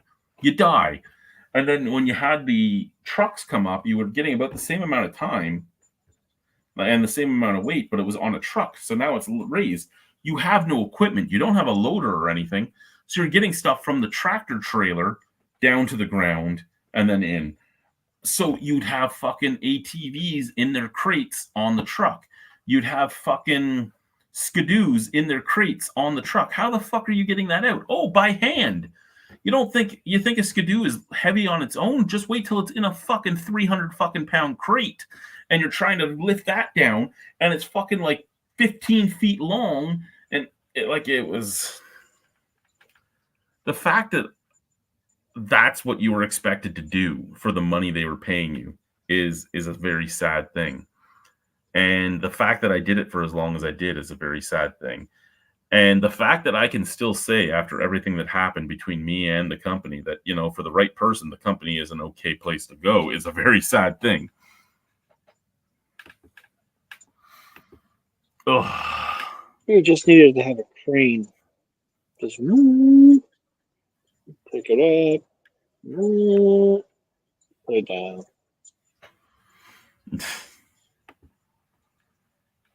Oh, well, it is like 12:20 there, so I think I might let you go. Whatever. I might go out and play with a fire. That must be nice.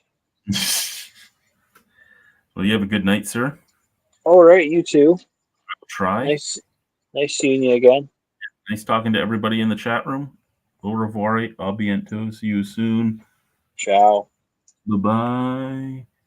And boom.